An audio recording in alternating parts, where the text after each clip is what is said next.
it is, I'm under the impression that everyone is dealing with some sort of mental disorder, some sort of mental chaos. Things are not all in a equanimous state in their mind. And some people are diagnosed with many different mental disorders. Many of them stem from anxiety and depression. And what I've noticed, many people come to me, I don't know why it is, but people come to me to talk about things, to get things off their chest. So apparently a therapist of some sort. And I found a commonality. And the common question I ask people now is, when was the last time you created something? And usually the depression has set in right at the moment where they stop taking on or working on whatever project it is. If we look at grandma, for example, you see grandma's happy. Every time you come over, grandma's knitting a quilt or something like that. And you're like, why is grandma living to 100 years old? Well, she's practicing her God faculty. If we were to try to succinctly describe what God is, maybe we can say God is a creator. And if ye are gods, as the Bible states, and we are many versions of God and his creations, then we are meant to create. So any human being that is not creating is not living up to their God potential. And that is going to create some sort of mental disorder in your mind. And you're not going to know why. But it's because you are not creating. We need to have these projects. We need to have something that we're working on, something that we love, something that we're passionate about, and do that daily. It has to happen daily. And like I said, the commonality I saw with people were they got away from that. Envision a sanctuary where community and sustainability are the cornerstones of living. In this haven, every family is able to grow their own food, children flourish through homeschooling tailored to unlock their full potential, and education extends beyond textbooks, instilling self-worth and a deep understanding of the world around them. Here, goodwill isn't just an ideal, it's the essence of daily life, where respect for law and order harmonizes with the community's resourcefulness. This place isn't just a dream, it's a call to action for everyone who believes in a better, more connected way of living. Join us in building a future where each individual's contributions create a tapestry of enduring harmony and prosperity. Join us in Hotepistan.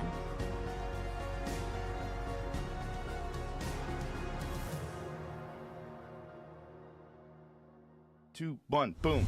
Hotep Jesus. Of all the Jesuses I know, he's the Hotepiest. Social scientist and YouTube host, Hotep Jesus. How the fuck do you get a name like Hotep Jesus? The one and only Hotep Jesus. Ryan Sharp, better known to the world as Hotep Jesus. Hotep Jesus. Hotep Jesus. Hotep Jesus. Hotep, you're a genius. HotepJesus.com. Somebody said, what do you think you are, some kind of Hotep Jesus? Ooh, And I that's was good. just like, ooh, that's sexy. Yes, I do think I'm Hotep Jesus. Good afternoon, Hoteps. Welcome to the Grift Report, live Monday through Friday, 2 p.m. I'm your host, the Grift God. Hotep Jesus. Hotep Jesus. Hotep Jesus. Hotep, you're a genius. HotepJesus.com. Oh, this a real Hotep brother. Hotep to the chat, Hotep to the Hotepistanies, Hotep to my special guest. Hotep. Today, joining me for the second time in Grift Report history, we have the intellectual, the multimillionaire, entrepreneur extraordinaire, Charles Haywood. Charles, what's up, man? Welcome back to the platform. Extremely pleased to be here. I always say I'm pleased to be here, but today I am extremely pleased. Why today, out of all days, are you extremely pleased to be here? Is it something special in your coffee, or is it me? In all honesty, I do a lot of kind of eggheady podcasts where we repeat the same stuff. This is a bit off the beaten track for me. We got a slightly different audience, and I enjoy the change up. So, what are you used to? Geeks, political people who spend all the time writing magazines that have circulation, and and I also we're talking about no enemies on the right. The right is a very broad thing, but it's very easy for people to shut themselves off in kind of individual walled gardens within that. And that's true for me too. I think sometimes I do that. Like I end up talking to the same people. Not that I don't like those people, but they all know each other and they all talk to each other, and they're great people. I'm not knocking my friends, but you got to broaden your horizons sometimes. Oh, absolutely, absolutely. We've got the greatest audience in the world here. Shout out to Hotepistan. And you lead us right off into where I want to begin this, because we're talking about no enemies on the right. And since our last discussion, I've gotten a chance to dive into some of your other podcast interviews and listening and trying to understand your point of view on many different things. And the one thing that stood out to me the most was no enemies on the right.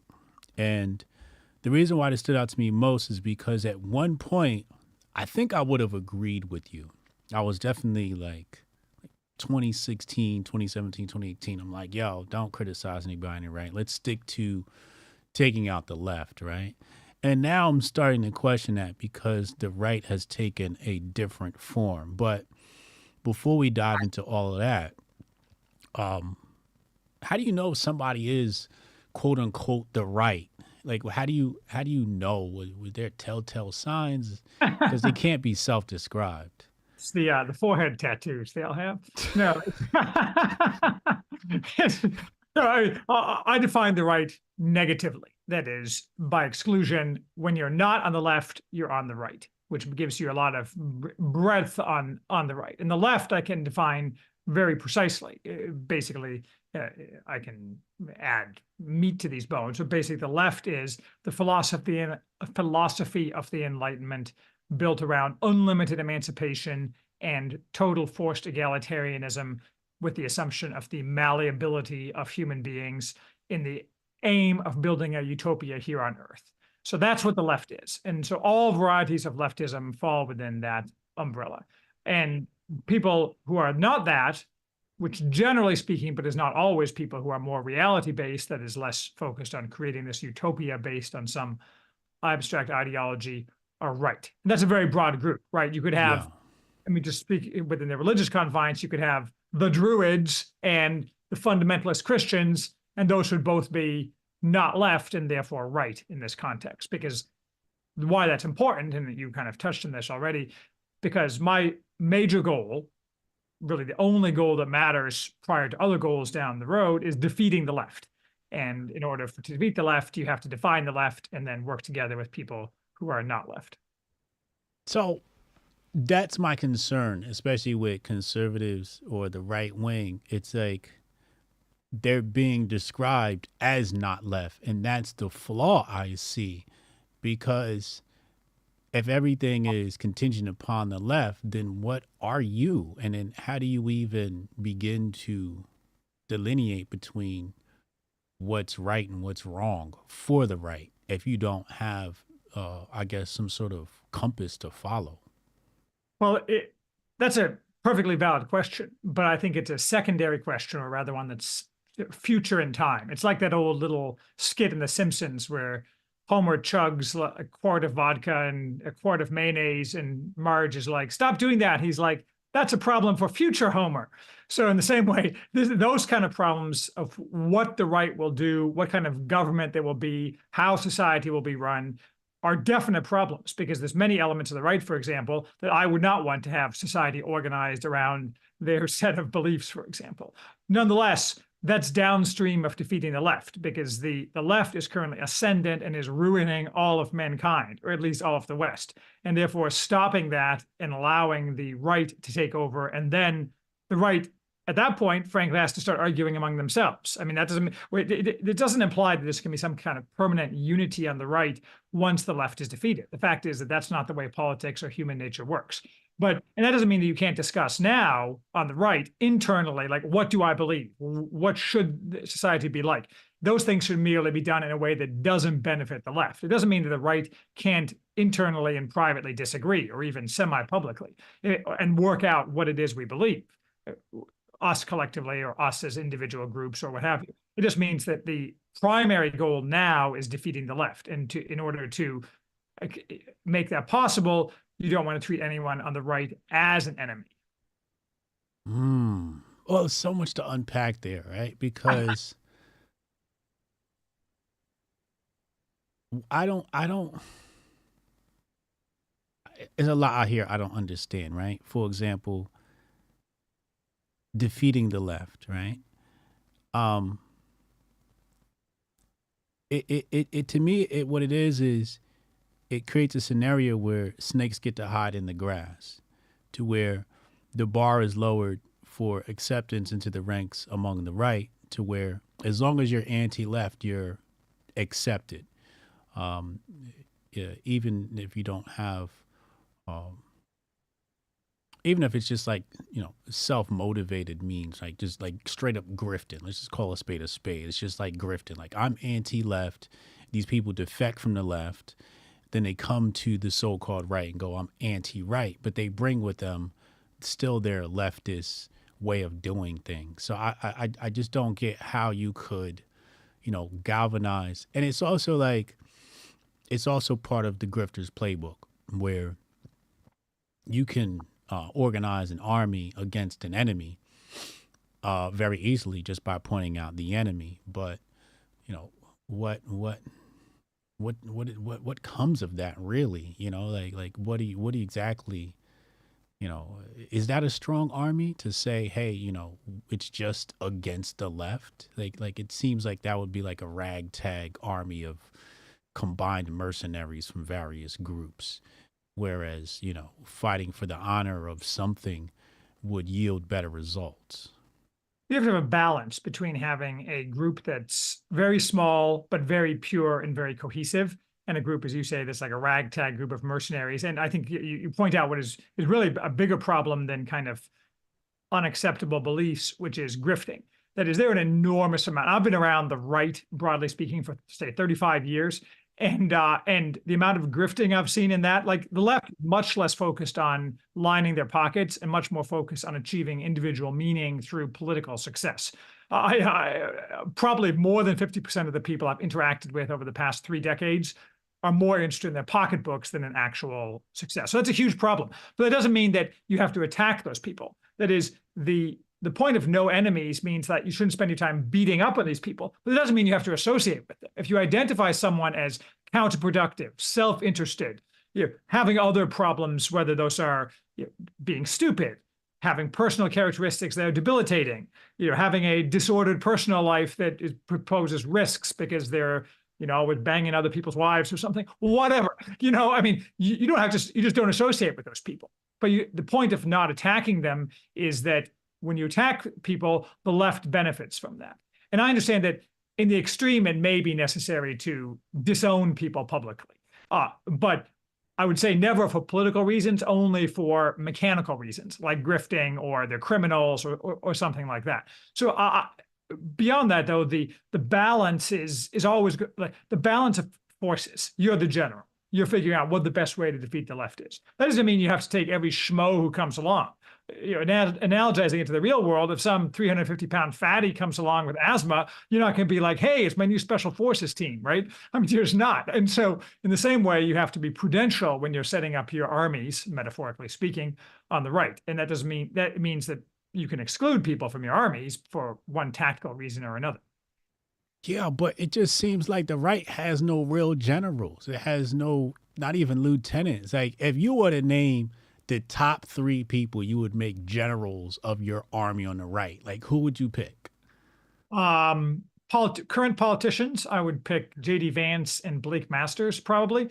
As Blake Masters even looks like Julius Caesar, so that's a plus. And I'm a bigger fan than most people off the right of Elon Musk. I don't think Elon Musk is about, if we move to non-politicians, I don't think Musk is at this moment Elon? Leader of the right.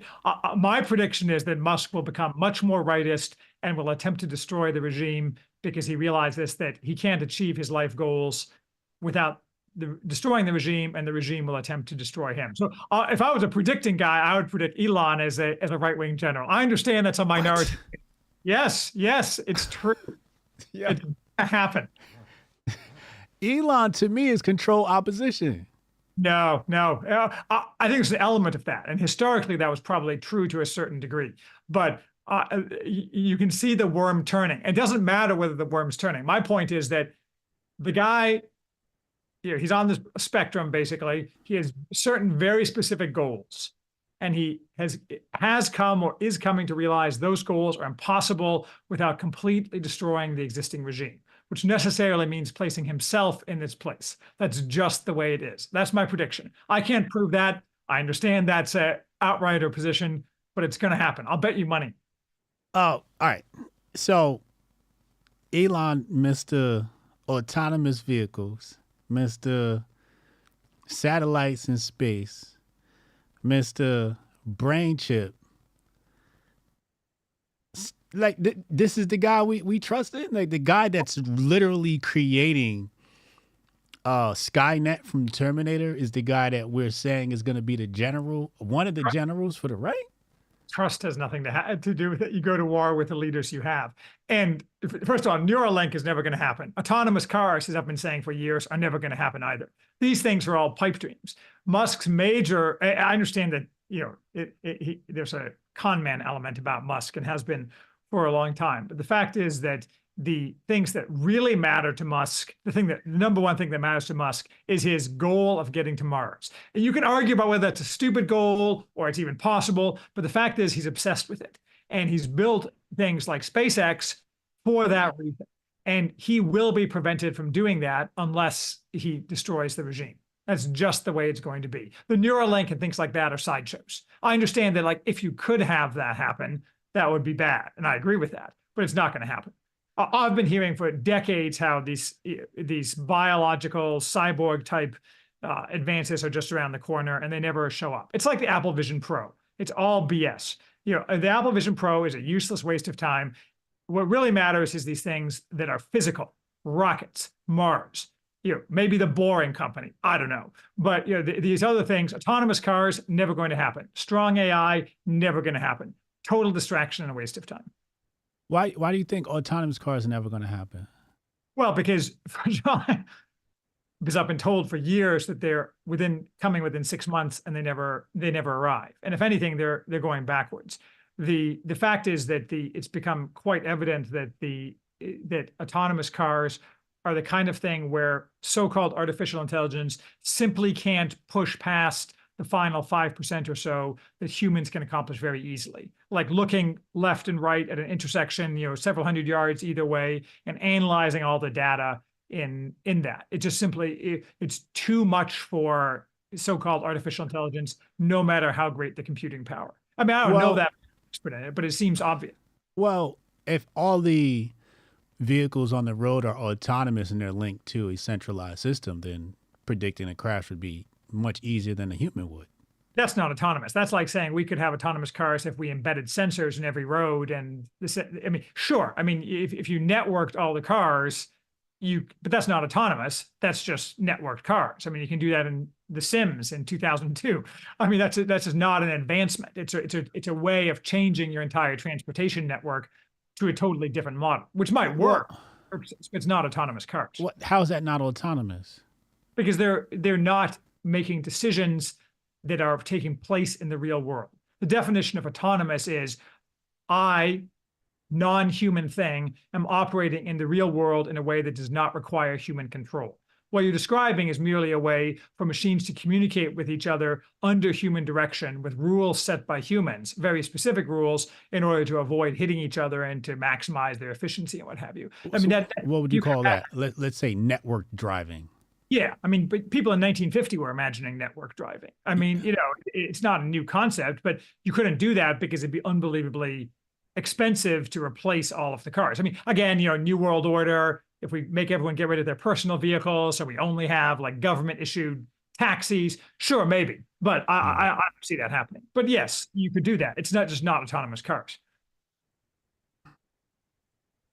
Wow, interesting. You seem very optimistic for our future, and very trusting of Elon. This is quite a phenomenon for my for my world and my channel and my viewers, because many of us over here are quite skeptical of Elon, and Elon to me does not seem like a suitable general for the right, and I actually don't see anybody suitable to be a general for the right at all. I'm not familiar with J.D. Vance and the Masters guy that you mentioned, but I'll definitely take a look at him and see what they're up to. but damn, this is I wasn't expecting that from you. I generally agree that there's a dearth of generals. I mean, there probably are, but that's always the case in these kind of late empire scenarios, because the people who are most talented tend not to be visible because they have no reason to be visible. Right. It's only when things become spicy that they have and they see that they can raise their own ambitions that they become visible. Napoleon's the classic example, right? He's like some random 23-year-old artillery guy, and then he sees his opportunity to distinguish himself and then to keep seizing chunks of power for himself and ends up emperor of France, right? I mean, but no one ever heard of Napoleon before he began that rise. No one would have said, that guy, he's just some schmo. Yeah. So, so a couple of things that just are contrary to how I think, right? So I believe army should be fighting for something other than the elimination of their enemy, right? For example, I always look at Alexander versus Darius III, right? And Darius III has this army of mercenaries from various countries, including Macedon, right? And Alexander's, got 100% Macedon army, and he's eliminating, Darius's armies, at every fort front that you can imagine. And it seems like that theme sort of follows through in other, great leaders, et cetera, et cetera. So, when you say, the only unifying factor for the right, or the main unifying factor for the right, is destruction of the left, it seems to me that it just gives the left more power, as opposed to, saying, okay, here are our tenets. Here's what we live by. Who aligns with this? And then defining your army based upon that, and then going to take out, other armies. But you don't see it that way? Tactically, I think that analysis is sound. That is, you're better off having an army that is united in one way or another, whether that's you're all Macedonians, or you all have the same ideology, or whatever, you're fighting for the nation or what have you. The problem is that the right doesn't think that way. The left thinks ideologically. That is, we have these set of ideological utopian principles that we want to implement, and that's what binds us together. The right never has that. And this is related to the problem, like leaving aside wars or metaphorical wars. Most people on the right just want to grill. They want to have their families. They want to chill out. They don't really want to spend their days getting meaning from political action. And that's always going to make you less strong than someone who gets up in the morning, has no family, but can get meaning from political action. So it's just kind of what the right has to deal with. And in America, the West more broadly, but let's focus on America, that means the right is composed of a huge, very diverse group. There is all sorts of people on it's just the way it is. Like it's different in the past, for example, the Macedonians, but there's many other examples of relatively small groups of people who have gone to war for one reason or another, and they're very homogenous and they're very successful. But that's just not what we are, and we're not going to be. I mean, the right doesn't have any group that's big enough to be the group, which means we all have to work together, because that's just the way it is. I mean, you can imagine a scenario where the right is an easily defined block where 80% of the people share the same religion, the same beliefs, and so on. That's an easier case, but that's not what we got. We just got what we got, and we have to deal with that. Yeah. That's true.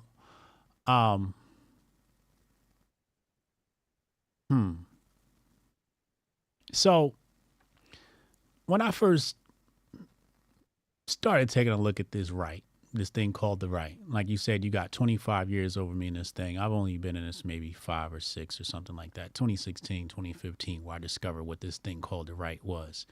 And to me, it just looked like white niggas. Please excuse my German. Because I'm like, oh, you guys literally sound exactly like the black community when they complain about white people. It's almost verbatim. And Lauryn Hill had pretty much the same perspective I had, where it was, let's remove the left, or let's remove white people from the equation completely. What would you do then, right? So for the black community, it's about, building distribution networks and creating our own lines of communication and lines of food and, sources of food, et cetera, policing ourselves, managing ourselves, that sort of independent creation. So when I looked at the right, I thought that would be the thing that made the most sense. Google is censoring, make Rumble. The dollar sucks, move to Bitcoin or create your own cryptocurrency. The AI is woke, Gab creates their own AI, right? I always thought like building your own systems and your own way of life and separating yourself from the systems created by the left made more sense than trying to annihilate the left. No? I think that's true in the abstract. Again, it's kind of like your other point about the ragtag mercenaries. It's true in the abstract.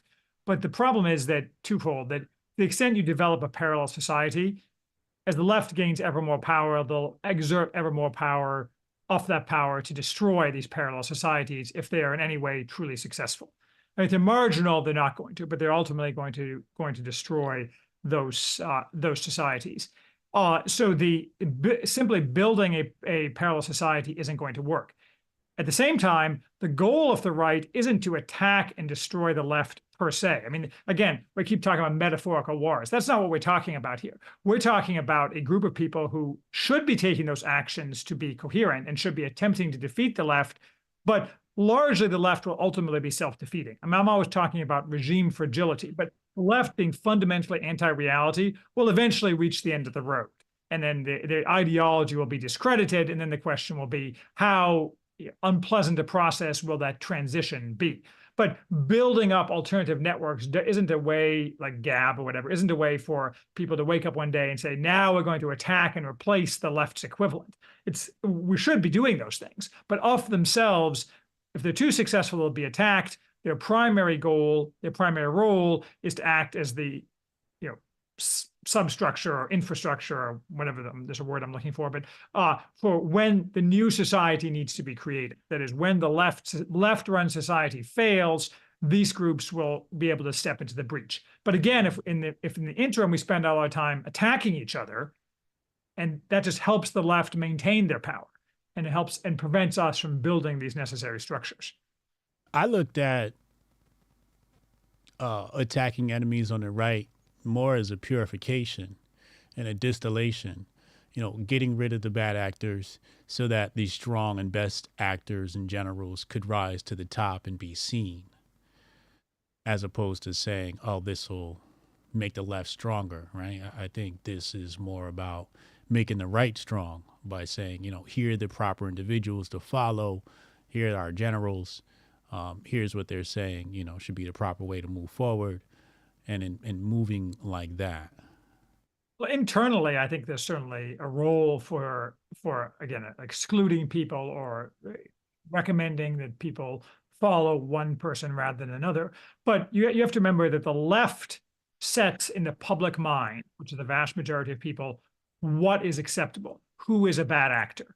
And rather than us, we don't get to decide those things. And the left picks those people on the basis of who they think picking will benefit the left, and then throws that out there and wants the right to spend all their time dogpiling on the set of people that are identified by the left as an enemy the attacking of which is most productive for them.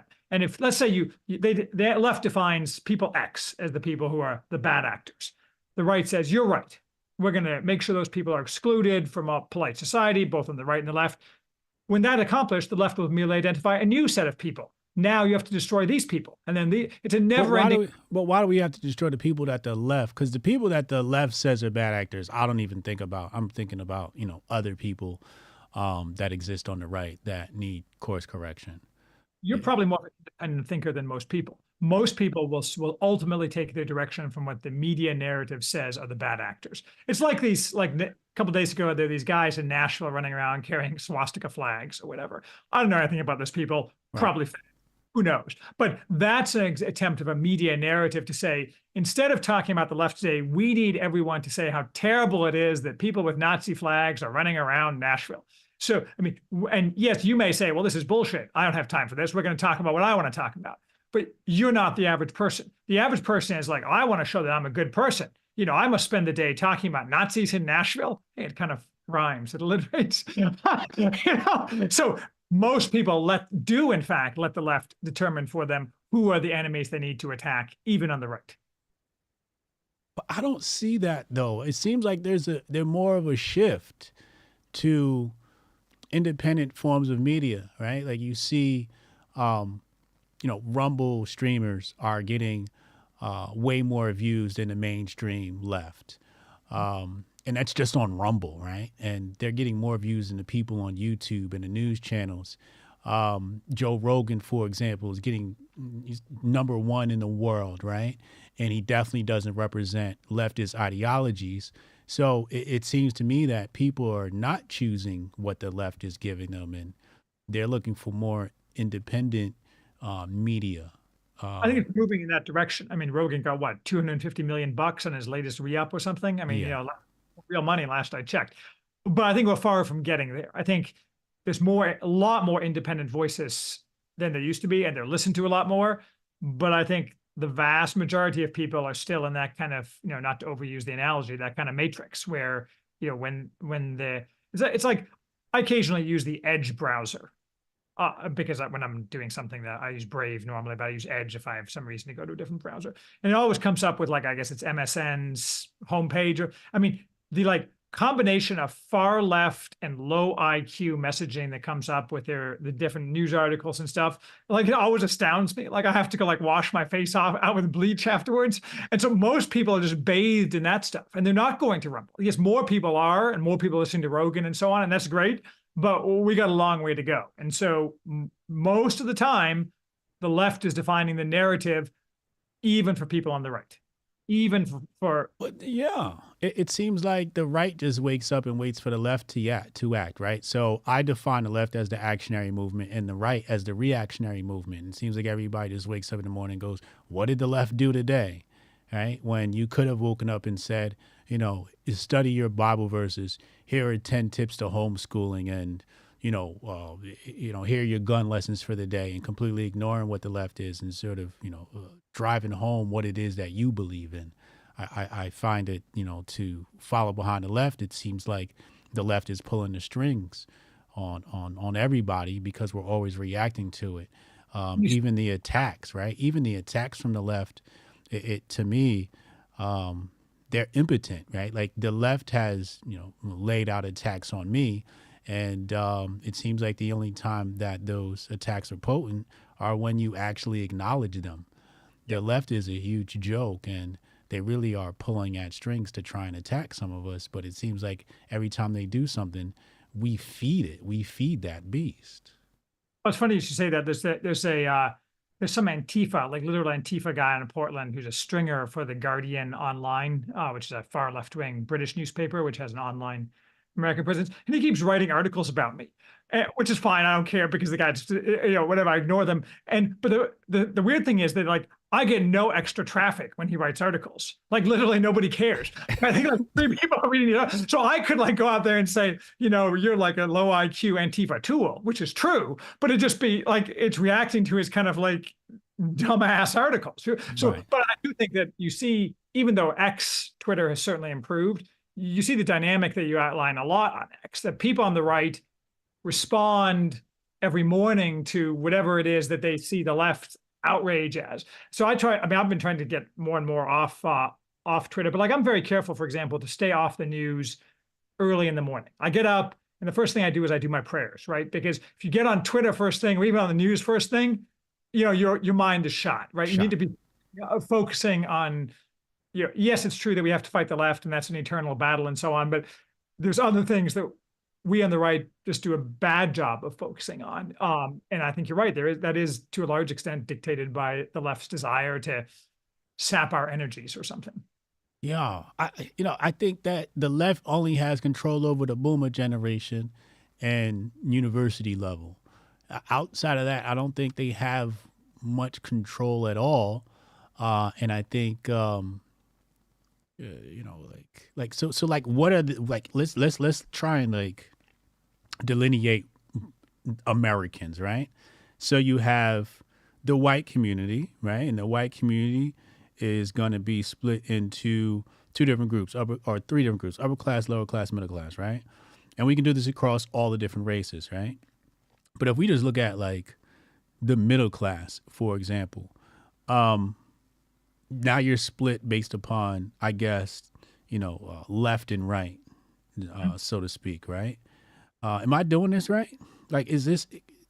I think it's outdated. I mean, I think that's traditional analysis, but I think it's more fragmented than it used to be. Okay. I think that even in the classes, like there's, I always think of it at a minimum of lower class and then underclass. Like underclass is like guys on, not trying to be negative about them, but like white guys in Appalachia, they're all on welfare, they're all on opioids. That's the underclass, right? Yeah. Lower class is people who are working two jobs to get by, and they're working for some retail outfit, single mom, and they get between 10 and 50 hours a week of work based on some bullshit geolocation on their phone. So that the man is raping them basically, not to, and so, but they're lower class. And then there's middle class, but that's probably divided into different groups too. Like I live in a northern suburb of Indianapolis, and it's traditionally very Republican, conservative area. But like now a whole bunch of the middle class people are shit lips. And so it's changed a lot. And I would say like even in the areas that I know, there's a lot more fragmentation than just left and right, even among the middle class. There's subgroups and people who care more. There's lots of white people, not white people. These are Indians and Chinese, for example, are a big thing here as people move in for the biotech jobs and so on. So this kind of goes back to what I said earlier, that America is an extremely fragmented place, and you can break it any number of levels. I just see that this left-right divide is the most crucial one for whether in, say, 20 years, we're a flourishing society or a shithole society. And the only way we can be a flourishing society, even with all the other differences that we have, is if we get rid of the insane ideology of the left as a dictating force for society. Not that all the leftist people get thrown out of the country, though that's probably necessary for some people, but that their ideology is discredited. In the same way that go ahead. In the same way, what? I always give the example of there's a Roman mystery cult that was popular among soldiers in the late Roman Empire, the cult of Mithras, which is bull worship, which people don't really know a lot about because it was a secret society by definition. But I always say that we need to make leftism as discredited as the cult of Mithras, like something that happened a long time ago that it was kind of stupid and nobody does it now. That's what people should think of leftism as, because leftism is a relatively new philosophy. Because if you were to describe this leftism to someone in 1700, he would be like, you're just insane. I mean, what are we talking about here? I mean, they would have no comprehension. They might have recognized generally that it's kind of like Eve and the serpent in the garden, kind of offering people emancipation and egalitarianism, but they wouldn't have thought of it as a political philosophy. We just need to get back to that place where everyone thinks leftism is stupid. How do you defeat leftism? The ideology of leftism? I think leftism will largely defeat itself by bringing Western civilization crashing down, causing it to be rebuilt along realistic lines that recognize the limitations and strengths of individual men and women, not based on some insane set of ideology that's totally anti-reality. So we have to go down, go up, unfortunately. So if the left is inevitably going to destroy itself, why not take our time to clean up the right? Because the left doesn't, first of all, it's better to have it destroy itself sooner rather than later. And so if you can push it along, that's certainly beneficial. And you can argue about the best ways to push it along. But if the left is weirdly historically capable of perpetuating itself in a way that suggests that I may be over-optimistic. And I return to my core point, which is that if the right spends its time cleaning itself up, that's only going to benefit the left and allow the left to continue to perpetuate itself by dictating to the right what it has to do in order to benefit the left, rather than allowing the right to act in a way that's detrimental to the left. All right, let me give you my outlook, and then we can come back to this.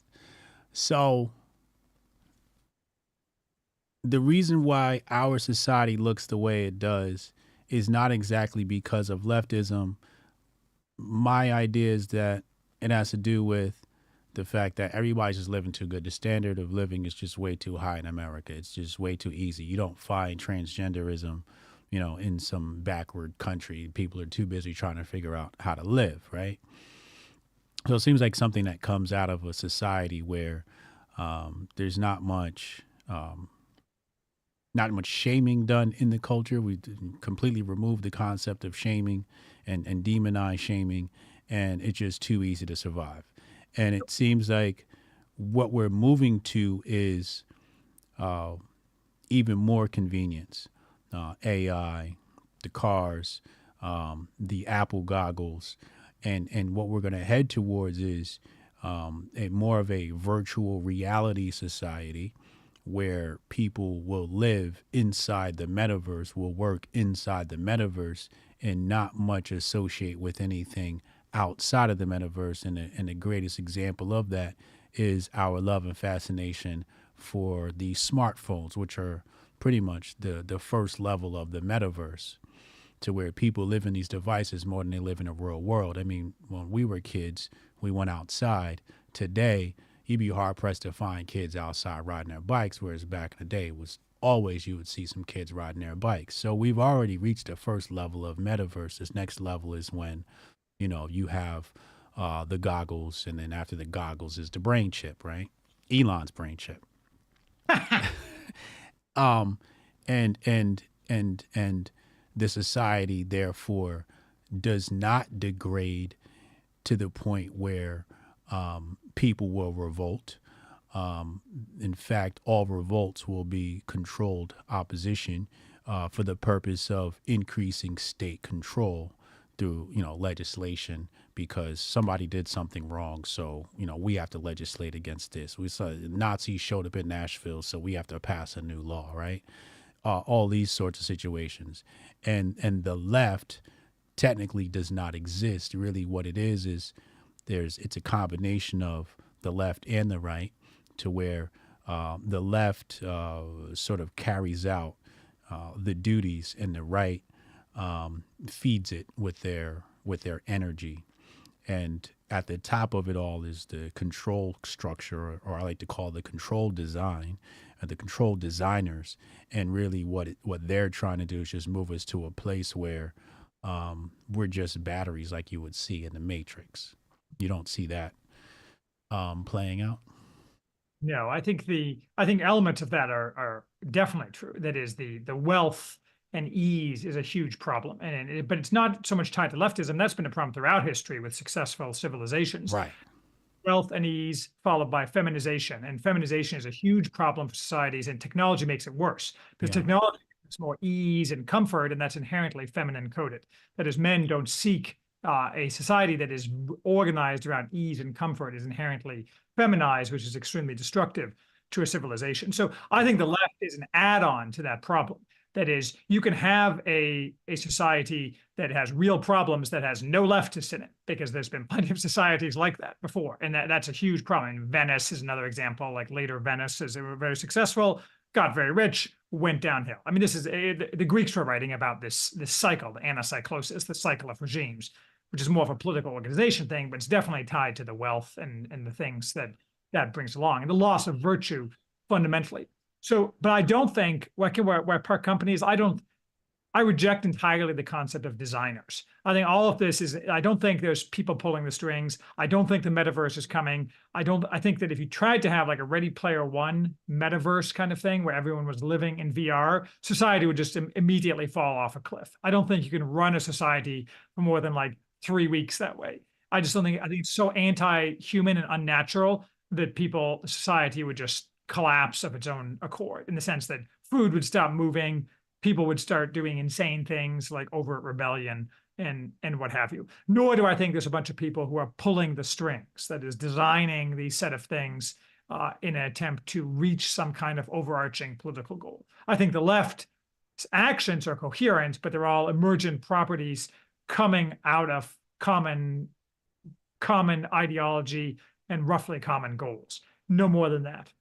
Well, I look at food being the lowest problem, because food is just an assortment of chemical compounds. So, you know, they could stick the shit into your veins and pump it into your body, and you'd still enjoy the Matrix, right? You'd still enjoy the metaverse. This is like the extreme level, some Brave New World type shit, but right?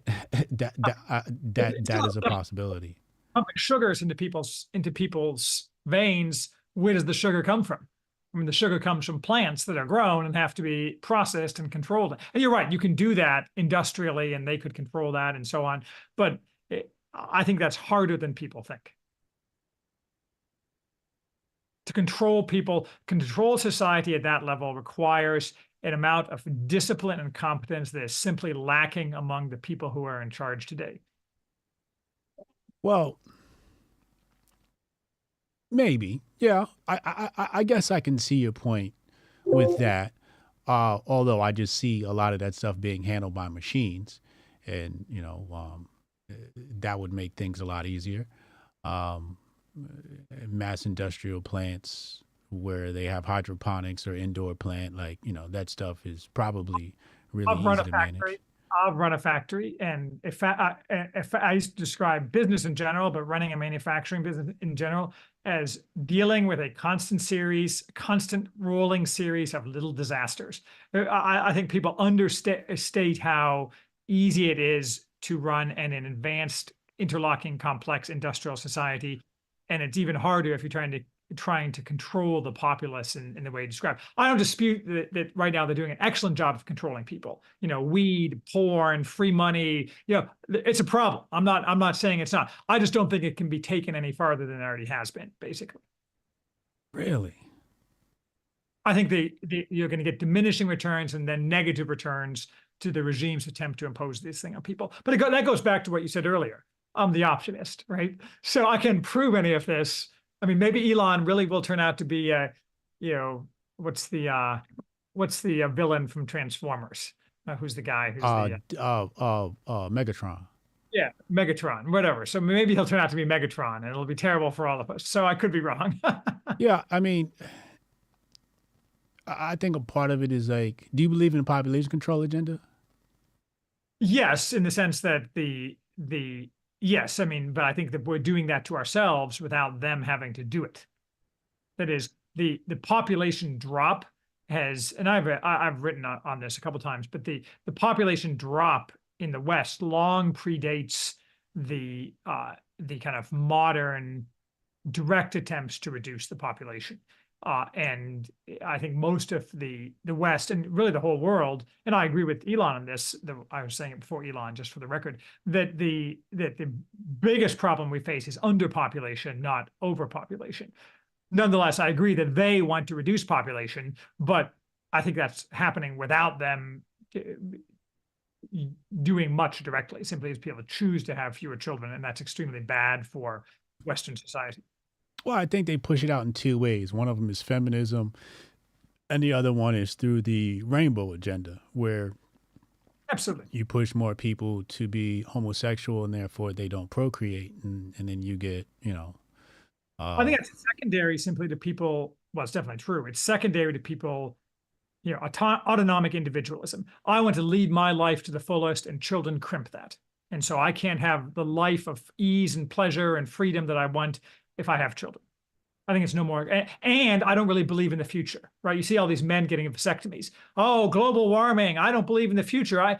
This kind of like in the past, any real man would have bitch slapped a guy who said, I'm going to get a vasectomy at 22 because I'm afraid of the future. I mean, what is that, right? That's like that's like cosmic galactic level stupidity from a civilization perspective. So I think, and this is all straight people we're talking about. Yeah, the rainbow agenda is a problem, and from many levels. But I think the people choosing not to have children has been going on in the West. For example, people in France, the population started decreasing, not population, but the number of children started decreasing rapidly in the early 20th, late 19th centuries. And that makes sense because the French have always been much more about this kind of individualism, emancipation, rights of man kind of thing than some of the other Western countries. So I think it's a problem, but I think that if Bill Gates and so on, I think is more focused on control of the people through any number of mechanisms, one of which, of course, is preventing their or reducing their ability to procreate. Okay, so what about the pandemic and Pfizer's inoculation? Do you think that's part of the population control agenda? I don't know. I mean, I think we talked about this last time. I'm a proud pureblood, and every day I'm happier and more grateful to God that I am a pureblood because I'm conscious of the things. But I don't know if it's. I'm withholding judgment. I just don't know if it's I think an active plan and to cause damage and control the population. I'm not ruling that out, but I don't see any proof of that. You see, you don't think there's anything nefarious about their inoculation program? Oh, I suspect there is. I just don't know what exactly it is. There's definitely something nefarious. At a minimum, it's all based on lies, and it's certainly damaging at some level. I just don't know how damaging and for what reasons. So you don't have no speculations on why they would want to carry out such an agenda, which could result in the death of millions? Well, that's really the question. Is it going to result in the death of millions? It's definitely result in the deaths of some people. But it's almost impossible to get reliable data because they control all the avenues of data. So it's entirely possible that many more people have been killed by it than we realize. And that if that could be shown to me, I would be much more negative about it. Right now, I suspect it's more stupidity and an attempt. These people are just unable to prevent themselves from wanting to control other people, even if it doesn't have a larger purpose. They just it's in their blood. So they can wake up one morning and say, the classic example of this is nobody should wear a mask. And then the next day, everybody should wear a mask. Yeah. It wasn't that they had some underlying reason for masks or no masks. They just decided that everyone else had to obey them. And they were and the more you pushed back, the more violent and aggressive they got to force you to do their will. I agree with you. There's a real possibility that that's laying the groundwork for something that's more overtly damaging and controlling. I don't think that's likely to be competently executed. But as far as the specifics of the inoculation go, I'm withholding. Okay, so on im1776.com, you said, if we begin with the end in mind, we see that any firepower directed at the right is necessarily antithetical to the goal of destroying the left. Any contentious discussion with those on the right, wherever exactly they may fall on the spectrum of not left, should instead be done privately and strictly tactical. But attacking them publicly serves to make it harder to reach our end, right? And this is sort of what we were talking about before, where how does one pull somebody's coattail they have no access to? For example, some notable person like Elon Musk. Like, I don't have a way to reach out to Elon Musk, pull his coattail and say, yo, bro, you moving the wrong way. It doesn't. Did I have to resort to saying something on my platform or saying something on the X platform or anybody else I disagree with? But I think there's a tremendous amount of discourse that could be hindered with the philosophy of no enemies on the right. How so? Like how hindered? Well, like I said, when I look at the right, I see a ragtag bunch of people who are my enemy, mostly because they act like the left. Right now there's a huge growth in the right where they're now complaining about racism. And I'm like, wait, I thought that's what the left did. Like the left complained about racism. Now you're complaining about racism. So it's just like the left and the right have switched, or the right has become the left. And it's just like, so if you've become the left, then you're not the right, which means I have to destroy you too. Well, I give the example of the so-called intellectual dark web. Yeah, you remember these guys like James Lindsay, and they're a bunch of these people who were prominent a couple of years ago who were kind of recovering leftists. So they were unhappy with how far the left had gone. And so they now were kind of on the right, and they were named the intellectual dark web, and people wrote articles about them and so on. But those people were never on the right. They were basically always leftists who were just uncomfortable with how fast the left continued to move leftward. So those people aren't on the right, and they're enemies. And that's just the way it is. So maybe it's the group that you're talking about isn't really on the right because they're fundamentally leftist. If you are fundamentally a leftist, you're not on the right. And so that fundamentally makes you an enemy in the context that we're talking about. But I see like some of the most prominent figures that are not leftist, they are right wing, that are online now complaining about racism. Like, oh, DEI, and oh, look at this headline. This headline's racist. And Democrats in Chicago are giving money to black businesses to serve illegal immigrants. This is racist. Right. The Democrats are the real racist, line is an old and hoary one. Well, but I don't think complaining about that makes you leftist. I think it mostly makes you stupid. I mean, it is true that the left is racist in many ways, because there's a large amount of anti-white ideology behind certain segments of the left. But complaining about that doesn't make you leftist. It means that you're spending your time in a unproductive attack on the left, because pointing out to the left their hypocrisy is never an effective strategy. But I don't think that makes you leftist if you're complaining about racism per se, because left isn't defined by what you complain about or what you care about or focus on, but by what your underlying ideological premises are. And the people who are saying that don't share the left ideals of emancipation, for example. That is, they don't want everyone to be free of all unchosen bonds. And they don't share the left premises of egalitarianism. They don't want everyone to have forced equality. They would say, therefore, meritocracy. I have some skepticism about that as well, but that's a different topic. But they don't share the premises at the left, so I don't think those people are leftist. Okay. Now you said I don't see. Why do you think they're enemies?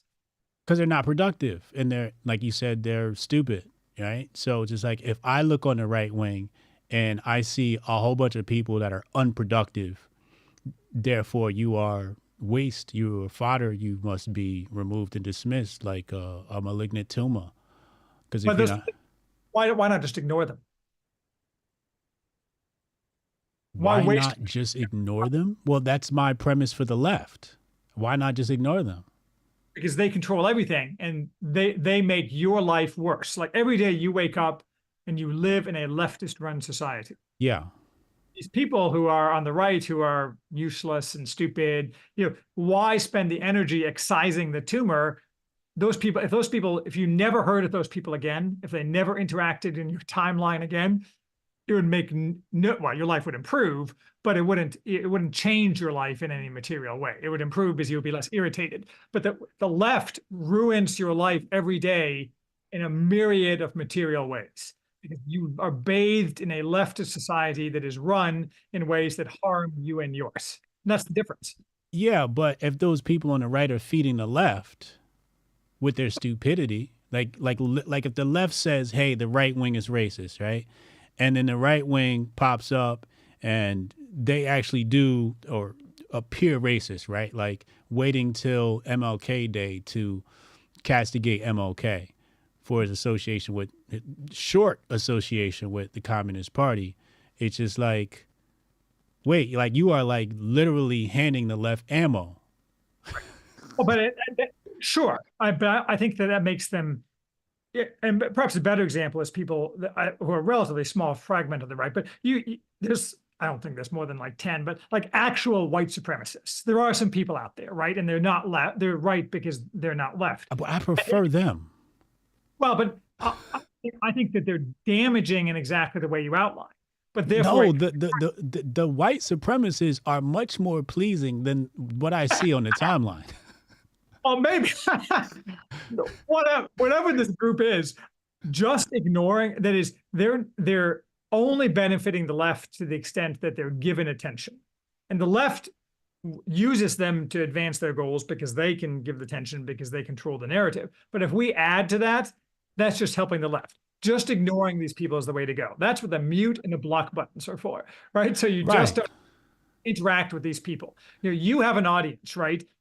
You want to reach that audience, the people who want to learn from you, advance with you the things that you care about. We only have so many hours in a day. Right. And if we spend our time worrying about guys who spend all their time doing things that are unproductive, we're just going to be wasting our time. I think that's the distinction. We need to focus on the most productive use of our energies, and that's focusing on the left in whatever way is most tactically sound to erode their power rather than complaining about people on the right who we can just ignore. Right. So here's the thing. We're in an election year, and due to Bidenomics and inflation, many people are starting to look at Republicans as an option to vote, right? But when the most prominent figures on the right start practicing, for lack of a better term, dog whistle racism, those people are now saying, wait, hold on. Maybe I don't want to participate in the elections this year because I don't like Biden and I don't like the rhetoric from these large right-wing figures, which means that that's more power to the left. Sure. I mean, yeah, I assume what you're talking about black people and with respect to white politicians giving dog whistles about white racism, I assume is what you're talking about. Yeah. Right. So, I mean, that's a very difficult position. And, this gets, of course, into American history and so on. But I can totally sympathize with that if you're a black person, you feel repulsed by what you feel to be racism from people on the right. But I don't have a better answer for that, except that both black people and white people are going to be better served by having the left go away forever and then dealing with any like internal racial problems. Yeah. I agree with that. I mean, yes, you have to put up with silliness, right? You have these people on the right who are like, soon we're going to have a white ethno state and it's going to be so great. I mean, you have to listen to this stuff, right? Yeah. Well, right now it's a useless fantasy. Maybe in the future it'll be a real problem that you have to deal with. But right now, the bigger problem is the left and the way it's destroying you and your family. You personally, I don't know, but your personal situation, but the average person is so harmed by the left that is the only overriding goal that matters, even though you may strongly dislike some of the things you see on the right. But that's me, right? Like you said earlier, I'm an independent thinker, and most people aren't privy to the information like you are. They're not thinking like you and I are. So me as an independent thinker, when I'm speaking to the hoi polloi and they go, yo, look at this. This is what you want me to vote for? It's kind of hard. It makes my job harder to say, oh, just ignore that because we got to defeat the left. Like, people aren't thinking like that, right? And that's what you were saying before, where the vast majority of people are just going to go with whatever they see. And if they go on a timeline and they see, this rhetoric from the right wing that's pulling, crime statistics, like, recently we had somebody go online, a prominent right wing figure, and say black people are hunting white people. And I'm just like, what? Like, yeah. This is the type of stuff that just makes the left stronger, because then the left is going to clip that, put it on the media, show it to people, and then they get stronger. So it's like these people are feeding the left. They're handing them. It's like we're in a war and the right wing is going, hey, you need some more bullets? You need some more missiles? We got some right here.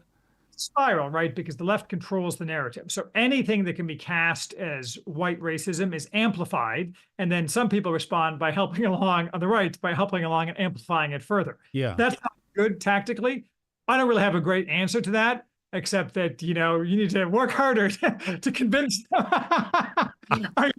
But I mean, but it's a perfect example of, the left thinks that there's some future in which everybody lives in perfect harmony because they're going to follow this ideology to the utopia. But the fact is, never going to live in perfect harmony because people are always going to find ways to be divisive. Because, and I've said this for a long time, that a great deal of human bad behavior is caused by the desire to feel superior to other people. And that's inherent, it's pride, right? The ancient sin, the original Christian sin, not the original Christian sin, but the cardinal Christian sin, that's always going to be with us. We just have to deal with that and recognize that getting caught in this loop of, you're racist, now I hate you, I'm going to go work for the left. And then people say, well, look, you're working with the left, so I hate you even more. You get into this cycle. You just need to get out of that cycle and tell people we need to defeat the common enemy. And yes, that may mean problems down the road where we have to get rid of some people who are excessively focused on some of these divisions. But right now, It's time to throw the left overboard. It just seems like that's not, it just goes against my own logic, right? Like, before I go into war, I want to sharpen my sword. So if my sword has got rust on it, I need to get rid of that rust before I thrust it into my enemy. Yes, right. And it seems like the right is very rusty, and it needs sharpening before we can even go to war with the left. We're going to war with the left with rusty tools and and disunity. I fear is that you'll spend the rest of your life sharpening that tool. As I think my wife once referred to a friend of ours, not in a political context, but that he was always saving his energies for the battle that will never come. Yeah. And for us, I don't dispute that you need to shine up your sword and sharpen your sword, but that can be done by simply ignoring and not making part of your team the wrong people. If you insist on destroying people that are putatively on your side, and that's analogized to sharpening up your sword, you and I are going to be, you're going to be 80 and I'm going to be 95, and and we'll never accomplish nothing, except that we'll probably be living in camps as enemies of the state. But it's just so hard. Like, it's so hard to do, like you said, right? Convince people to fight the left when I'm outnumbered by the people on the right undoing my work, like tenfold. It's an uphill battle. I mean, but after all, most people who have accomplished great things in history didn't do them easily. Right. So keep at it. But no, I'm not gonna keep at it. I'm out to fight. I'm telling you right now, I'm out to fight. I'm not here to defeat the left. I'm here to destroy the right and the left. I think both of them come from the same group. Carol Quigley talks about this in Tragedy of Hope, how there's a balance of power. And it seems like... I just ordered that book on your recommendation. I got a shipping notification today. Did you? Excellent book. He lays it all out, right? Where there's this balance of power between the left and right. And so when I see this year, like I know Trump's going to be president because the powers that be that handle this control design are now asking for a right-wing power because the left has grown almost out of their control. So they have to rise up on the right. The algorithms are supporting this to sort of say, okay, the left has pushed a little too far, to sort of push the brakes on leftism because, and you know this throughout history, with the left is they become too revolutionary. So then you insert some leader who basically goes in and creates another faction out of them, right? And goes, okay, you're communist. All right, you're communist and you're socialist. And then those two groups grow up and, okay, you're social democrats and you're socialists, right? And they keep like sort of cutting them down so that they don't rise and become too revolutionary. That's what I see happening today, where it's like, okay, the left has, gotten a little bit too big. They've created a whole lot of intersections. They didn't run out of intersections. So it's like, let's make the right rise to balance out the left. That's what I'm seeing. But, me as a black person, it's like I'm choosing between who I want to subjugate me under the state. It's like, do I want to be a slave with a transgender slave master or a slave from this beer drinking farmer, right? Like, either way, I'm going to be a slave. I think it is a gross exaggeration. The former category is hugely numerous. The latter category of beer drinking farmers who want to make, Brian a slave is extremely small and mostly a fiction created by the left in an attempt to propagandize people just like you. I mean, maybe there's a few, but I think that is mostly a fiction. Just for the record, I mean, I don't know anybody personally like that. And so, yes, online, magnified and so on. It's hard for me to follow when Reagan is the one who put in gun laws in California because the Black Panthers was walking around with guns. Oh, yeah, okay. Reagan's dead, and that was 50 years ago.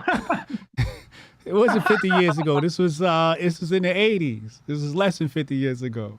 He was governor. This is the Munn Act. He was the governor then, right? the right, when it comes to the topic of abortion, they want to make that illegal, right? So again, this is the right saying we want to hand more power over to the state. No matter if you look at the left or the right, all they're doing is saying, let's hand over more power to the state. So that's what I'm saying. Like, I'm choosing between different masters that still want to subjugate me to the state.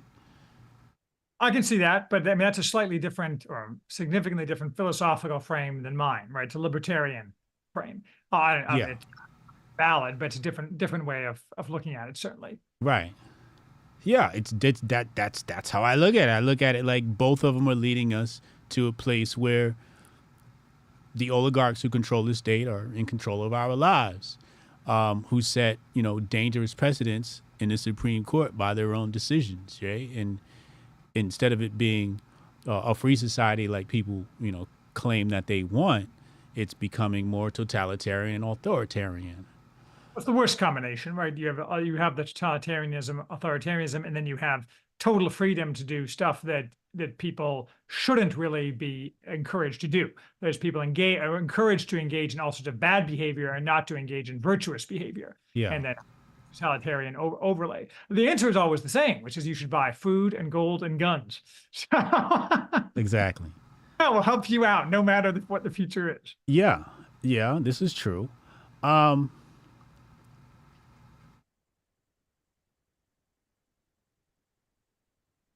So here you wrote, if he is, by some mischance, forced from a position after detailed proof of some extremely nasty behavior, he will immediately be offered another tentacle of the left Leviathan and continue on his merry way. You're talking about this guy, Dreher? Yeah, not in that passage. I mean, he's not leftist. Dreher, Rod Dreher is a supposedly conservative columnist who attacked me at one point. That was the original origin of this entire discussion. But what I'm talking about there is that someone who's attacked on the right and excluded from polite society because excised as a cancer, like you said, frequently can't get a job at all. Whereas someone on the left who's thrown out of the left for some extreme behavior, like some children, he's always finds a new job. Richly rewarded. The left runs a patronage network. Many people have pointed this out, like the good old boys who are a podcast crew.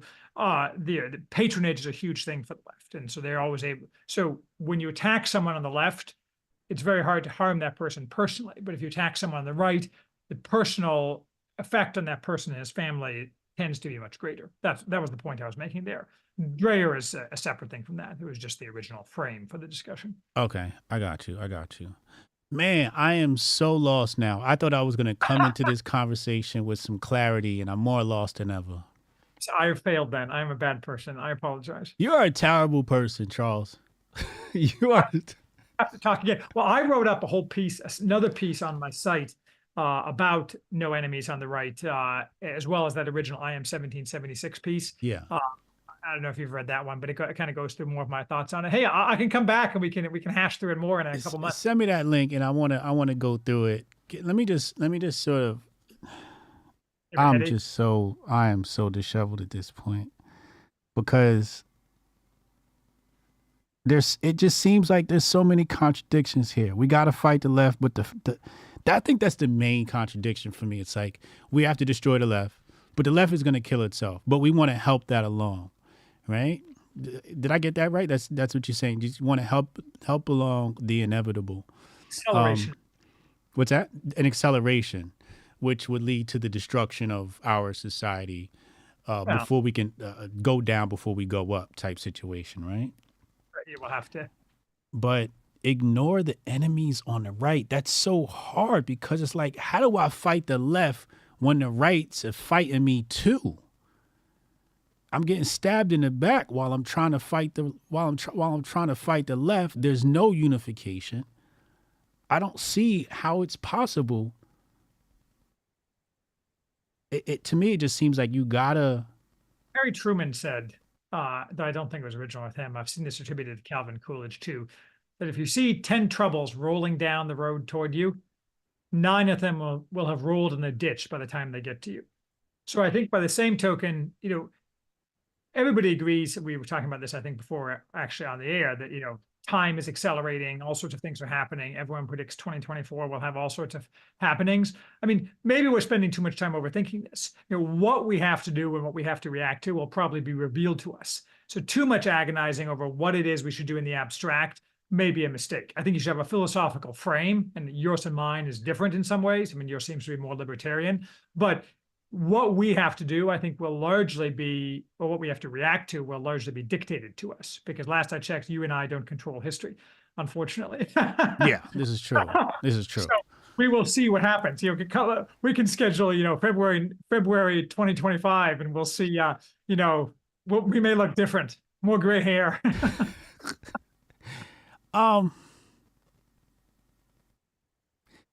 My biggest fear is that the left has implanted agents on the right to steer us in the wrong direction, to where we think we're actually fighting the left, but really we're just feeding the machine and making the machine stronger.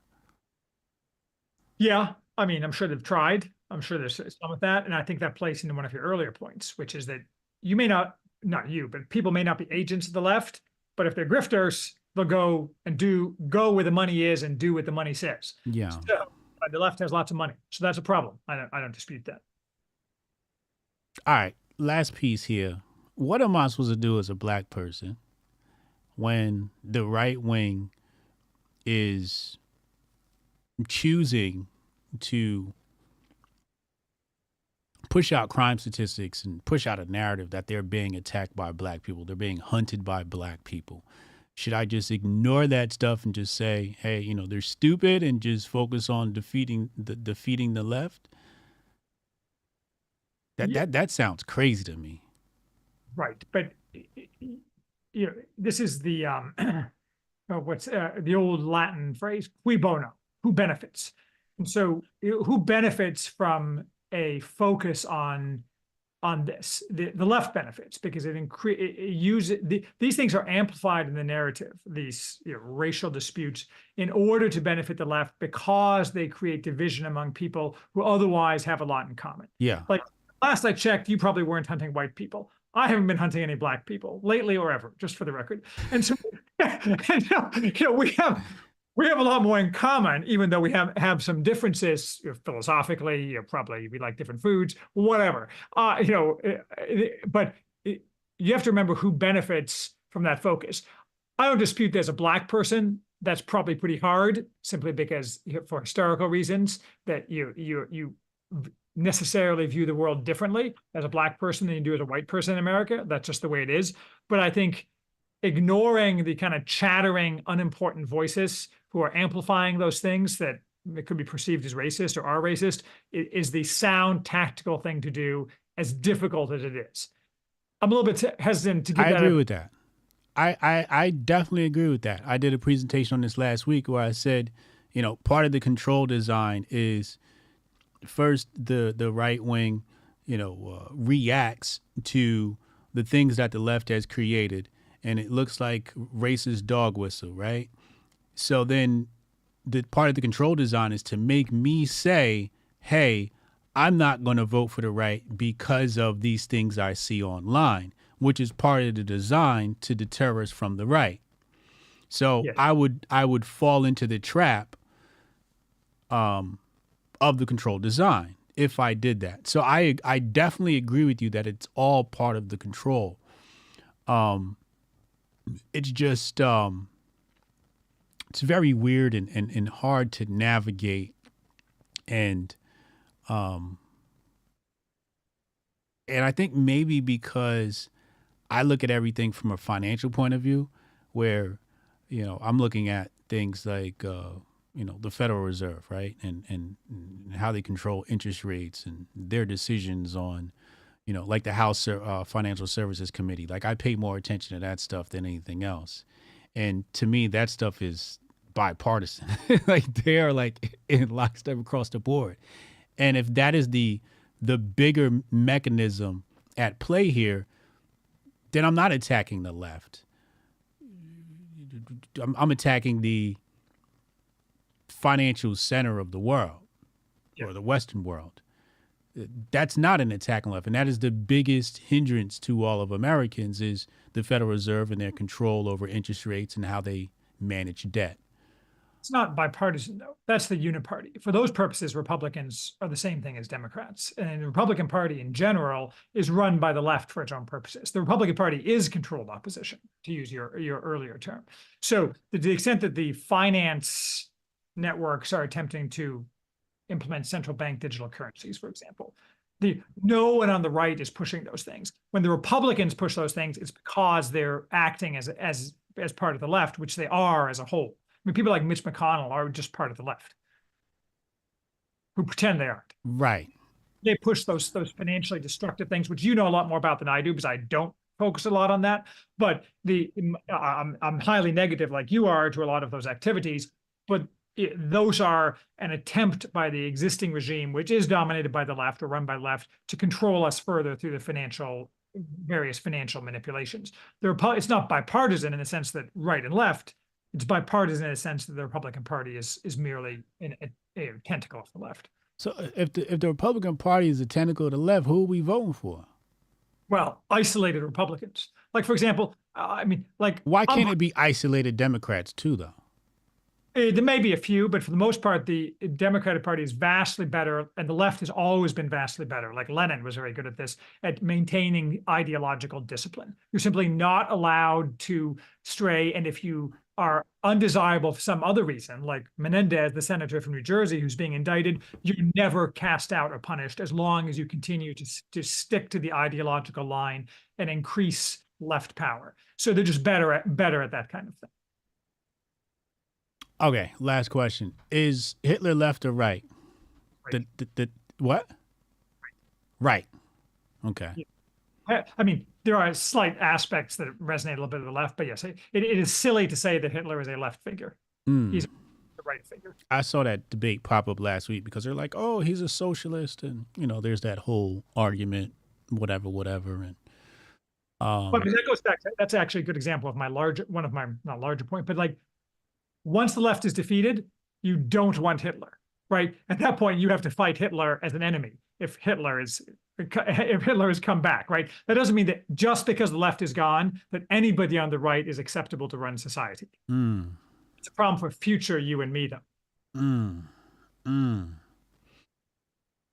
How do we accelerate the death of the left? I don't know, man.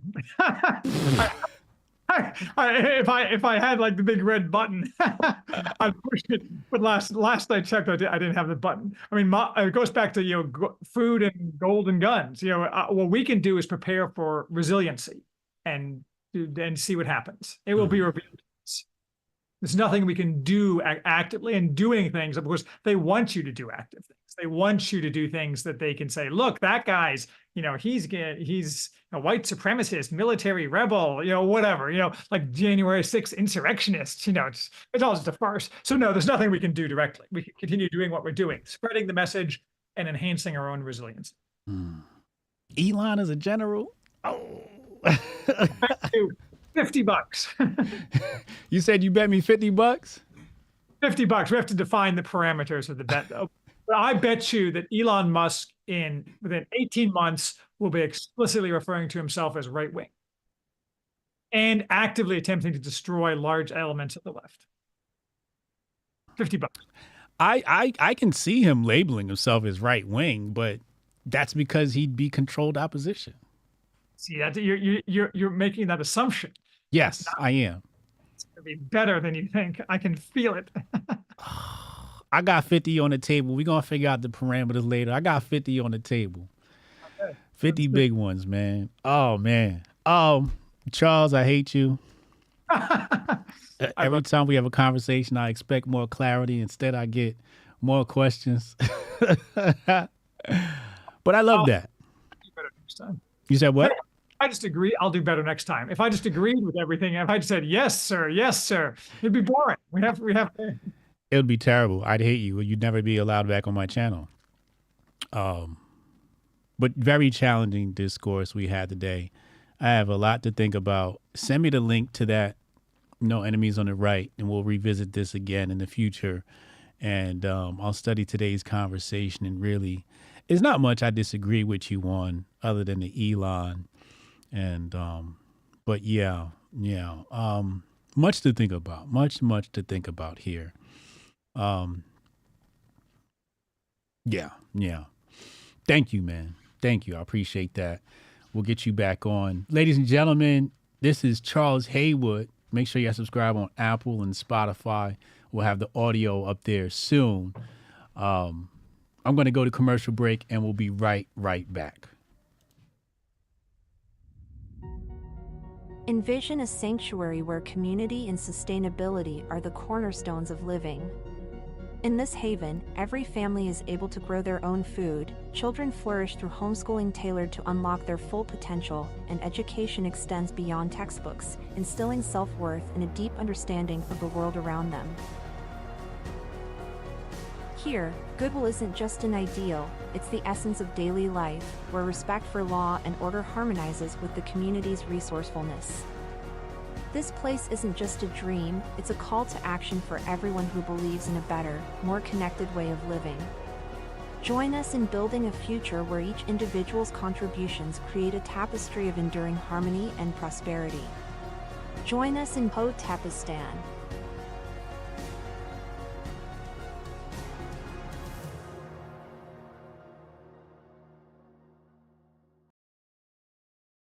Man, what a conversation. I'm going to go to the phone lines. Text Hotep in your name to 202-596-5631. Text Hotep in your name to 202-596-5631 to get in on the phone lines here. Okay, Jonah says I need to call now. Okay, call in if you're still there, Jonah. Chat, what did you think about that conversation? I'm a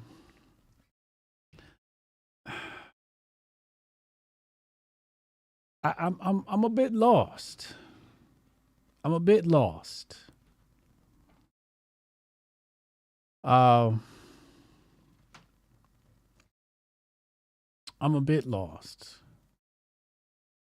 Let's see here. Inside Ages, he said, I worked for Elon. He's just living out his dream. Thank you for the 3 months membership. Strong Dad with the super. He said, I believe this guy is very intelligent. I also believe this guy is very wrong. Yes, I'm judging his opinions. I just feel his ability to see the psyop is hindered by his intelligence.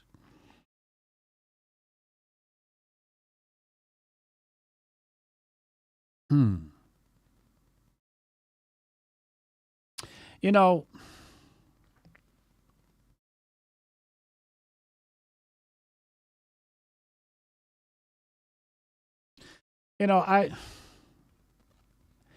when I thought about today's conversation, and one of the questions I was going to ask him is, who are his leaders? And we said generals. And he picked Elon. And that immediately just threw me for a loop. I didn't expect that. I did not expect that. I was like, call from Elon? Jonah, what you got, man? Nada. Oh, your phone broke, man. You underwater. God damn motherfucker shit. Okay, call back. All right. Jonah's going to call in a second. We're going to get Jonah on the line. We got Goldstein waiting. We got Strong Dad waiting. See what they say about today's conversation. I'm at a loss for words. I'm really at a loss for words. That's good though. Charles is somebody I admire. I really admire his intelligence and his study and his breadth of knowledge. But his extrapolation of the facts, to me, it's like we deviate and we don't deviate extremely.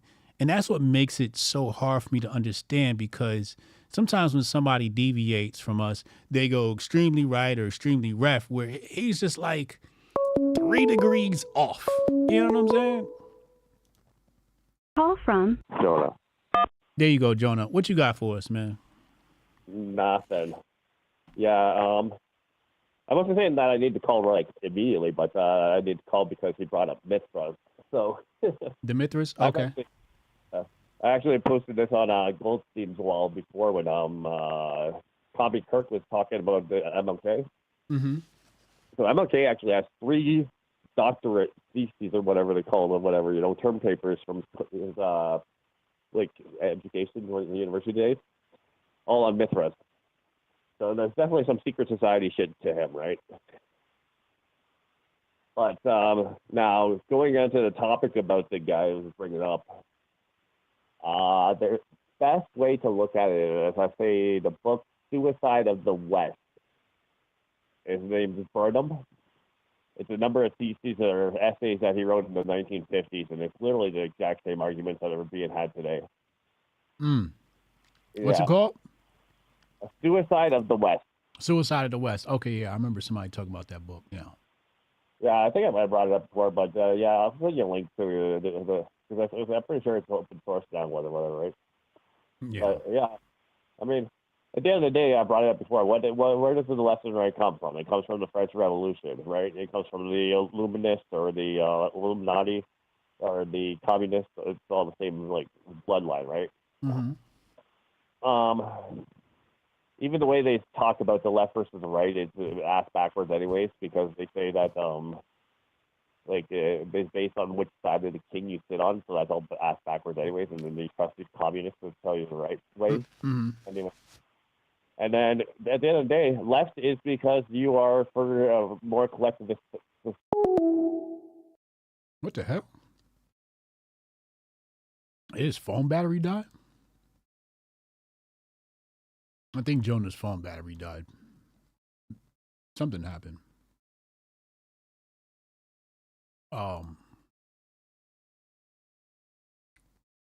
Man.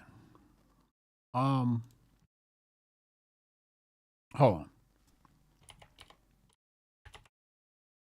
Let's get Strong Dad in here. Strong Dad, call in. Let's talk to Strong Dad. No enemies on the right. If you attack the enemy on the right, you feed the left. And I was with him. I was with him a few years ago.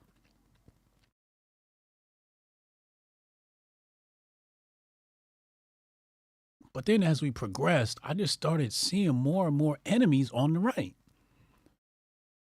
And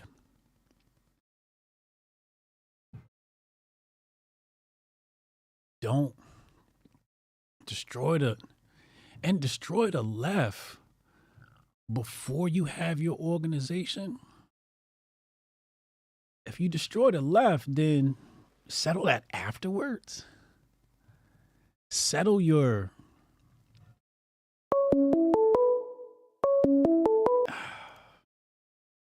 Call from Strong Dad. Strong Dad, make some sense out of what's going on today, man. Man, ain't no sense to make out of that shit. No? I'm sorry. Listen, this is funny because it kind of gives me some flashbacks. You know, when I got out the joint, you know what I'm saying, and I left to go to Florida and came back up here, there was a moment where I was, a roommate at one of my mother's best friend's house. This dude was 60 years old, and he was like a Marxist type, leftist type political dude, real intelligent, but his points, they did nothing but confuse you. And I realized, you listen to this guy, and it to me, it was the same thing. It's, all of this stuff, these thoughts are old thoughts that he's had. And they've been employed a long time ago, which is why shit ain't working now. I just don't see any way to make sense out of the arguments he's making, because you can't destroy the left and also hold some of those same arguments. It doesn't make sense to me. It doesn't make sense to me. I feel like he's just, he's unable to see the next step. He's unable to see the culture component of any of this because he's trapped in a loop that the culture is not in anymore. That used to be the culture a long time ago. And I don't know, man. I mean, he has gems, but then he covers it up with it's like listening to Ancient Aliens. He says some dope shit, but then right after that, they'll say some like crazy shit that I'm just like, I can't get on board with that. That doesn't make sense to me.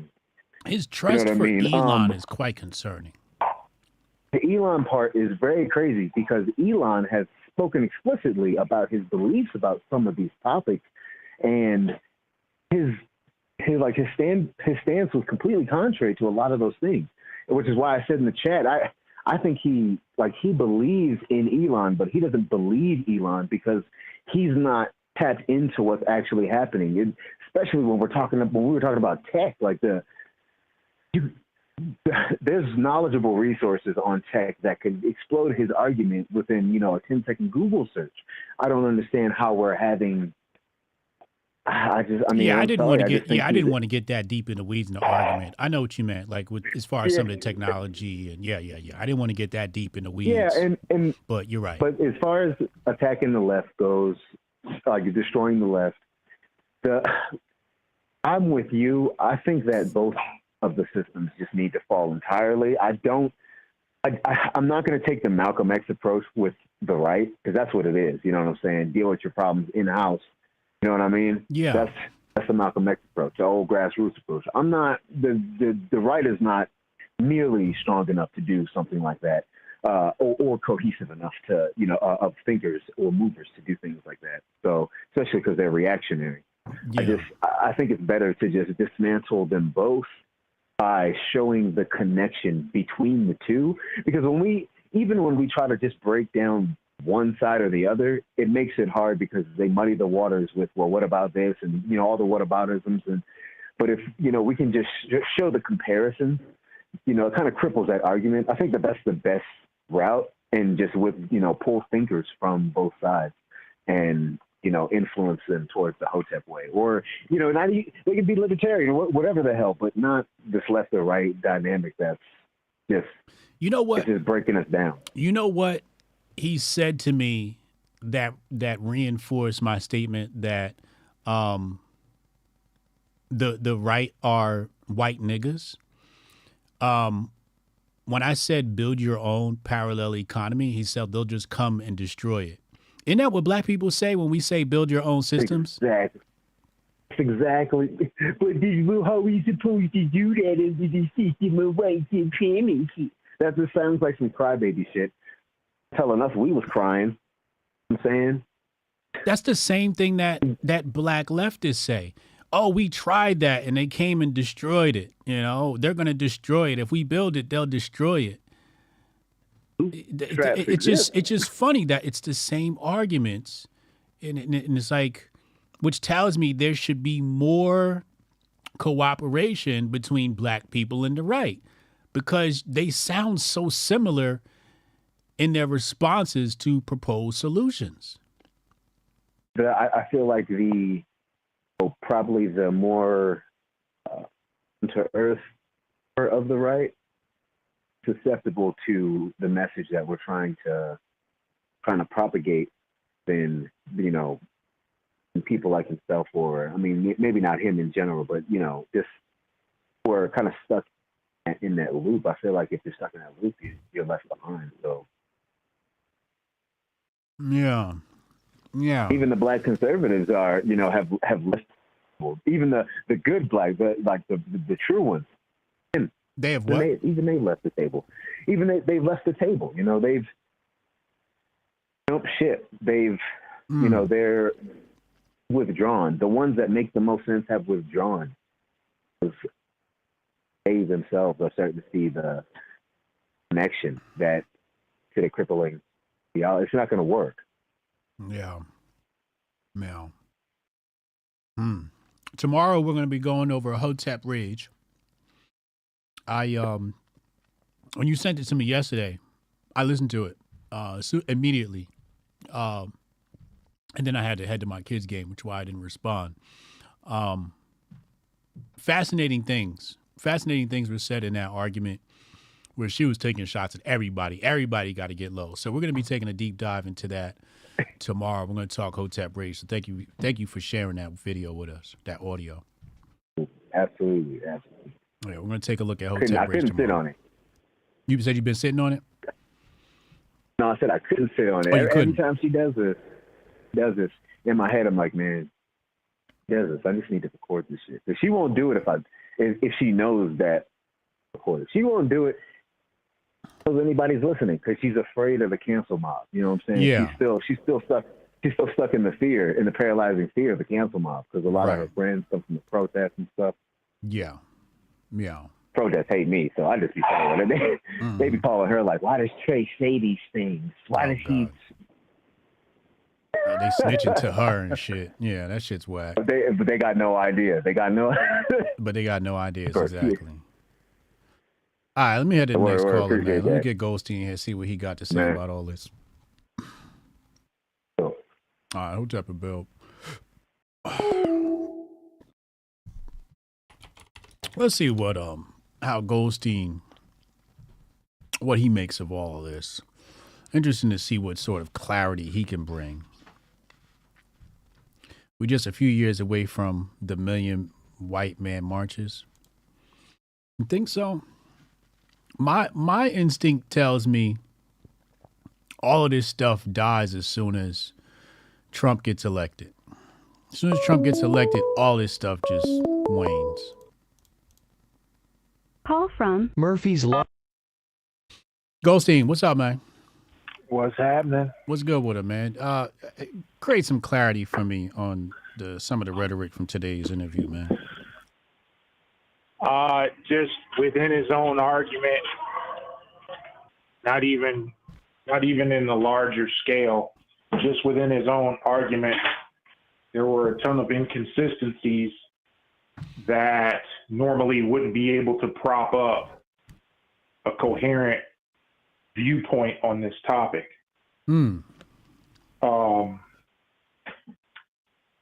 Like his some of the smaller narratives within his larger framework undermine the entire framework. Mm-hmm.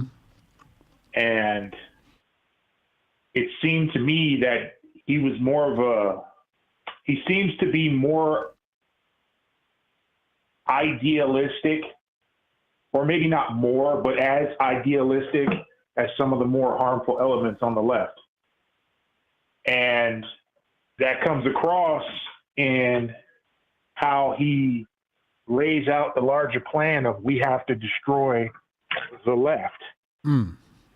Never in the history of mankind have you been able to have on one accord an entire group of people and focus that group of people to one aim to the degree that he would like to see it done, or that he deems is necessary in order to accomplish the mission of destroying the left.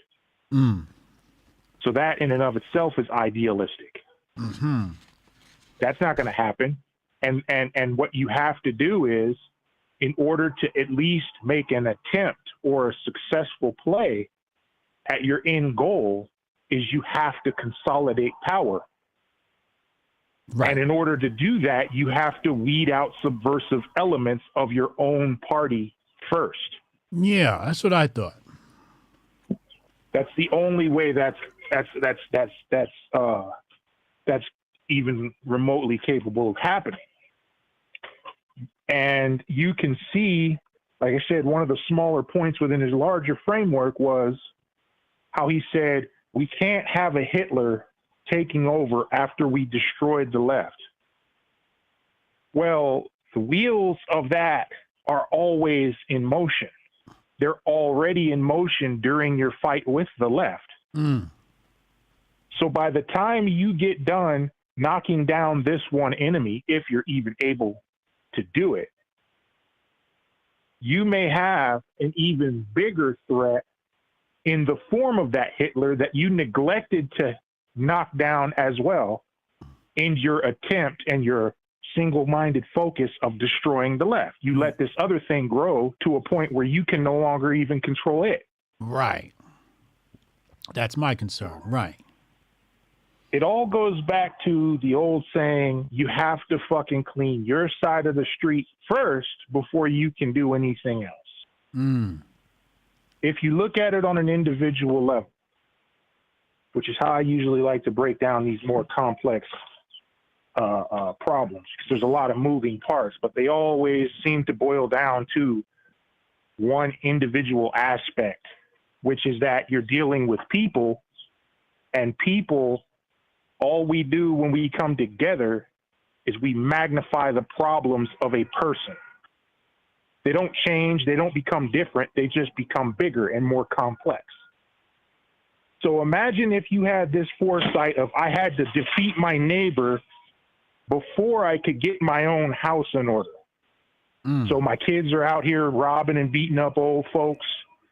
My motherfucking wife is cheating on me. And all of this is taking place while I'm trying to defeat my neighbor. So what happens when you defeat your neighbor? You come home, and now, from the looks of it, you've lost the war. And that's how I see this thing. Like, this is just a bigger, more complex, because there's more moving parts, the more people you add. It's just a bigger, more complex version of someone's individual life. Yeah. And that philosophy does not work and cannot be applied on an individual scale. So you only compound it if you try and apply it on a collective scale. You only make the problem that will ultimately surface on the individual scale, that problem becomes 100-fold, and you do it on a collective scale. You don't eliminate that problem. You don't eliminate that ultimate outcome. It just becomes worse. Yeah. That's how you have to really look at these things. Like, I just don't see how, anyway, it's fruitful for someone to engage in an endeavor where the ultimate end is not even possible in the first place. You can't have a right unless there's a left. Correct. The trick is not to destroy either side. The trick is to keep both sides in a very moderate position to where they don't become harmful to the whole. You don't seek to destroy what you can't destroy. That is a fruitless endeavor. That's what he was talking about earlier. It's like, you know, a lot of his analogies were based on an idealistic view of the world. And you can't do that. Like, the left does that, and that's what makes them so goddamn ridiculous. This just seems to be a right-wing version of that. So I don't know. I don't know. You know what concerned me the most was, I think, the Elon trust and how he doesn't see a future. How could he come to the point where he trusts Elon and doesn't see a future where everybody's plugged into the matrix? Is that the idealism you're talking about? Yeah, like he said, the reason that wouldn't work is because the people are too inept to be able to pull it off. In essence, that's kind of what he was saying. Like, yeah, it would be too hard to. All these infrastructure problems, it'd be too hard to manage. That doesn't mean they're not going to fucking try. Right. That's the sole purpose why people who do envision that future feel that it won't work because of the ineptitude of humanity. But they still see it as something that these people who are full of hubris, high-minded ideas will still attempt to do, regardless of whether you think it's going to work or not. Logistically speaking, that's never stopped anyone from doing anything stupid. Everything that's ever been done in humanity that's stupid, that always panned out to be a dumbass idea, was always a dumbass idea before people even attempted it. But they did it anyway because a fucking hard head makes a soft ass. So in their attempt to try and pull off this shit that we all know wouldn't work and would not be good for humans, how many lives are lost? How much destruction is done? How much harm? And that's what people are really trying to pull off, because ultimately, yeah, all that shit will fall apart. It's unnatural. It's not good. And eventually it'll fall apart or be kicked the fuck over. But you can't just sit back and say, it's not going to happen because it's not going to work. Well, no shit. We know it's not going to work ultimately. What we're trying to do is mitigate the damage that's going to be done by people trying to attempt to make it work. Mm. And so it's just one of them things where it's like he's looking at it idealistically, like. But Elon, though? Yeah, and that's another thing. That's another smaller aspect of his shit that was like, what? Because you say, don't fuck with the people on the right. Just focus on the people on the left. Meanwhile, the left is just flooding your ranks because they know that's your game plan. They're just flooding your ranks and watering down your movement from the inside out. How do you account for that if you're not supposed to focus on the people within your ranks? Because that is a classic tactic. That tactic is as old as man himself. Mm. Is that you flood their ranks. It doesn't necessarily have to be an offensive fucking force that's just coming at you. Sometimes there's some subversion. Those are the most successful operations anyway. The subversive ones, insurgencies, things of this nature. That's how you topple. How are intelligent people so enamored with Elon? This shit be fucking with my head. Elon, it's so apparent to me that I don't even try to do research into the matter. It's just so apparent that he's controlled ops. And then it's like, people believe it's the opposite. Like he's going to be some right wing. Really? You have to remember that you belong to a handful of motherfuckers that see the world in a very distinct way, whereas most people in the world will never even attempt or achieve to see it in that way, even if they do attempt to see it. Mm. You have sight, and that's not given to everybody. That's given to some. So yeah, you can see it plain as day, and there's a number of other people who see it that as plain as day, and they're usually called Hoteps. But he ain't that. He ain't that, and most people ain't that. I mean, look at the characters Elon surrounded himself with. The ones that he frequents in the Twitter spaces, I'm like, huh? The people who have like a laundry list of scammer in their resume is like, exactly. So he can't even choose the right people to align with. Dude's built on a fucking, his whole shit is built on a foundation of sand, man. And not only is Elon controlled op, but I believe that Elon is consciously controlled op. And he's an outlet whereby which he controls the opposition. Right. He's a new leader. Yeah. That's all by design, of course. I mean, like if you have any type of sight, you saw this the day he bought Twitter. Right. The day he bought Twitter, it was like, okay, here we motherfucking go. To me, it's always been like this. And I include some of the things that normally people wouldn't include. I may be completely fucking wrong. Whatever. But this is just how I see it. When the left wing did what they did with the media, it was incumbent upon them to build an equal and opposite counterweight to that. It started with Rumble and the rest of that shit, right? Elon and all that shit. And I've often thought that because it's controlled by the same entities on the side of the curtain we're not too privy to in society. Reason being is because they would drive some of the more subversive elements to specific places where they can monitor the fuck out of them, like Rumble, like Twitter. And now they've whittled it down. They've narrowed the motherfucking scope in which they have to fucking monitor shit, because they knew that they were going to be on some fuck it shit coming up soon to where people would be more willing to kick back against what they were doing.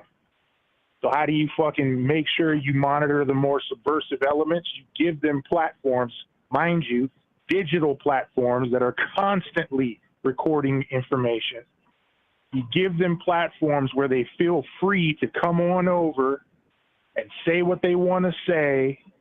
And then out of that, you can weed out some of the people who just feel a certain type of way to some of the people who are actually dangerous people. Because all the dangerous motherfuckers are on Rumble now. All the dangerous motherfuckers are on Twitter now, right? Before, they were every goddamn where. There's no possible way you could monitor all that. Now they're on a select handful of motherfucking platforms. People that could potentially be a thorn in your side if you're an oppressive regime. And that doesn't mean if you're a fucking Democrat, and that doesn't mean you're on the right or the left. That means that these motherfuckers are consolidating power, and they need to know who the subversive elements are. Right? Yeah. All the motherfuckers on the left who were acting a fool during the Summer of Love, they were able to fucking monitor, or they were able to coordinate shit through Facebook, through Twitter, through all these other fucking areas, right? And all of that shit was documented. All right, we know who's who. Now we'll censor the fuck out of the right, push them and drive them to these other platforms where we can fucking know who's who there. And then we'll fucking put their ass in a nice little neat file, all sorted out by AI, based on buzzwords and key things that you tweeted about and yada, yada, yada. And we'll put you in a nice, neat little file. So that way, either we can catch you in the act of trying to kick against this motherfucking regime, or we can just pin shit on whoever the fuck we want, because we have a nice little list of shit right here. Yep, we can blame That's how it on I this always person. saw. Yeah. That's how I always saw this bifurcation of fucking social media. It's like you'd be a fool to go over to any of these platforms and you're really about that life. Right. Yeah, so we'll be able to do that. Yeah. Right. And so yeah, so that's what I was thinking. Like, just, I don't know, man. Elon seems to be one of the fucking control mechanisms for a reason that has yet to play out. I mean, I have my fucking opinions on what it is, but I'm not going to get into that. But, and dude seems to be either at the very least unwittingly supporting this, propping it up, or, you know, the Goldstein in me says he's wittingly propping that shit up. Insurgent. Yeah. Yeah. Oh no! Don't worry about all the motherfuckers on the right who are consistently and constantly watering down any type of fucking movement that we could have that would be successful in maintaining our freedom. Don't worry about them. Don't worry about the Matt Walshes and the motherfucking Elijah Schaefers in the party. Don't worry about the Charlie Kirks who are fucking undermining any attempt for black folks to migrate into a way of life that could possibly be beneficial for them. Don't worry about any of that. Just worry about a left that ultimately will destroy itself. That shit don't make no sense. Shit don't make no goddamn sense. And he too goddamn smart. That's why I don't give him the benefit of the doubt. Smart dude. You don't get the benefit of the doubt when you're that intelligent with me.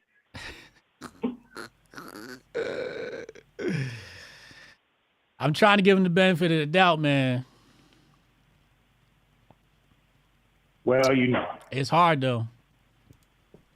It's hard. I mean, I could be way off. I'm just seeing this dude for the first time today, so I could be way the fuck off. Yeah. I just always lean toward the don't trust him. Yeah. All right, let me get White Mike in here, man. Appreciate you, bro. Yes, sir. Hotep Bill.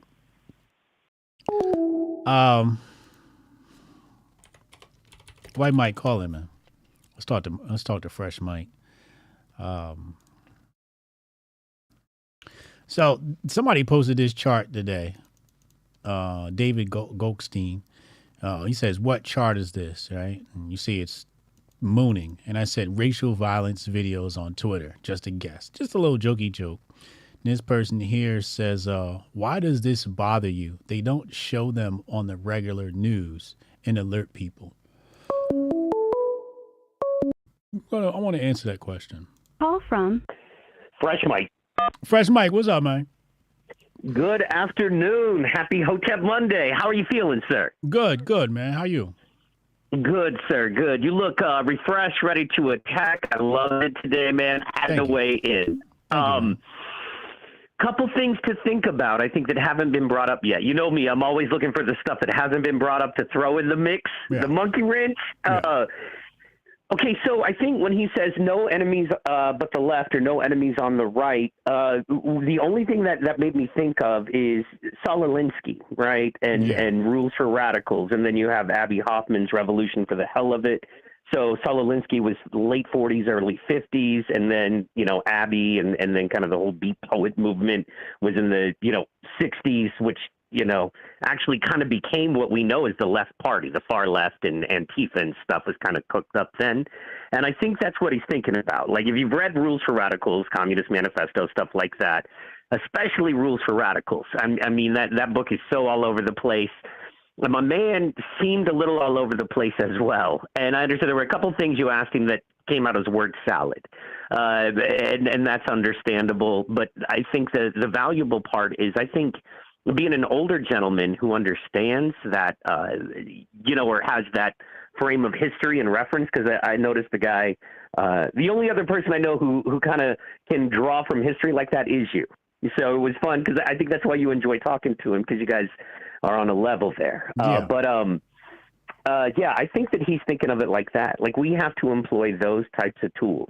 Right. Just like Revolution for the Hell of This, Saul Alinsky, Abby Hoffman style, behavior, we have to employ that type of stuff on our side. So I get that. My thing is, a lot of those things need to be updated, because Saul Alinsky wasn't dealing with Twitter.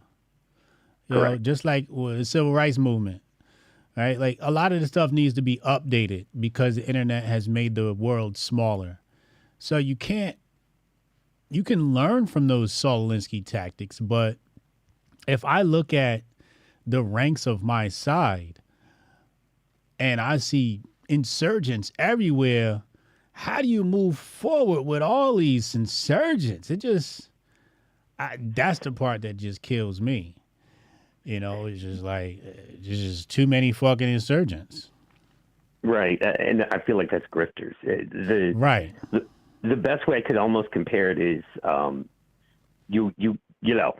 think about, once again, we'll throw back to the, say, 1920s and 30s before mass media, and you're a road preacher, and, you're just out there trying to do God's work. And then there's a bunch of charlatans, selling magic water and stuff. And you're like, how am I? And I think that makes what we do, and specifically you as a leader, thought leader and physical leader in this space, that's why it's so much more important what you do, and that much more valuable, because people need the real. And then in addition to that, man, sometimes I think we give them too much credit.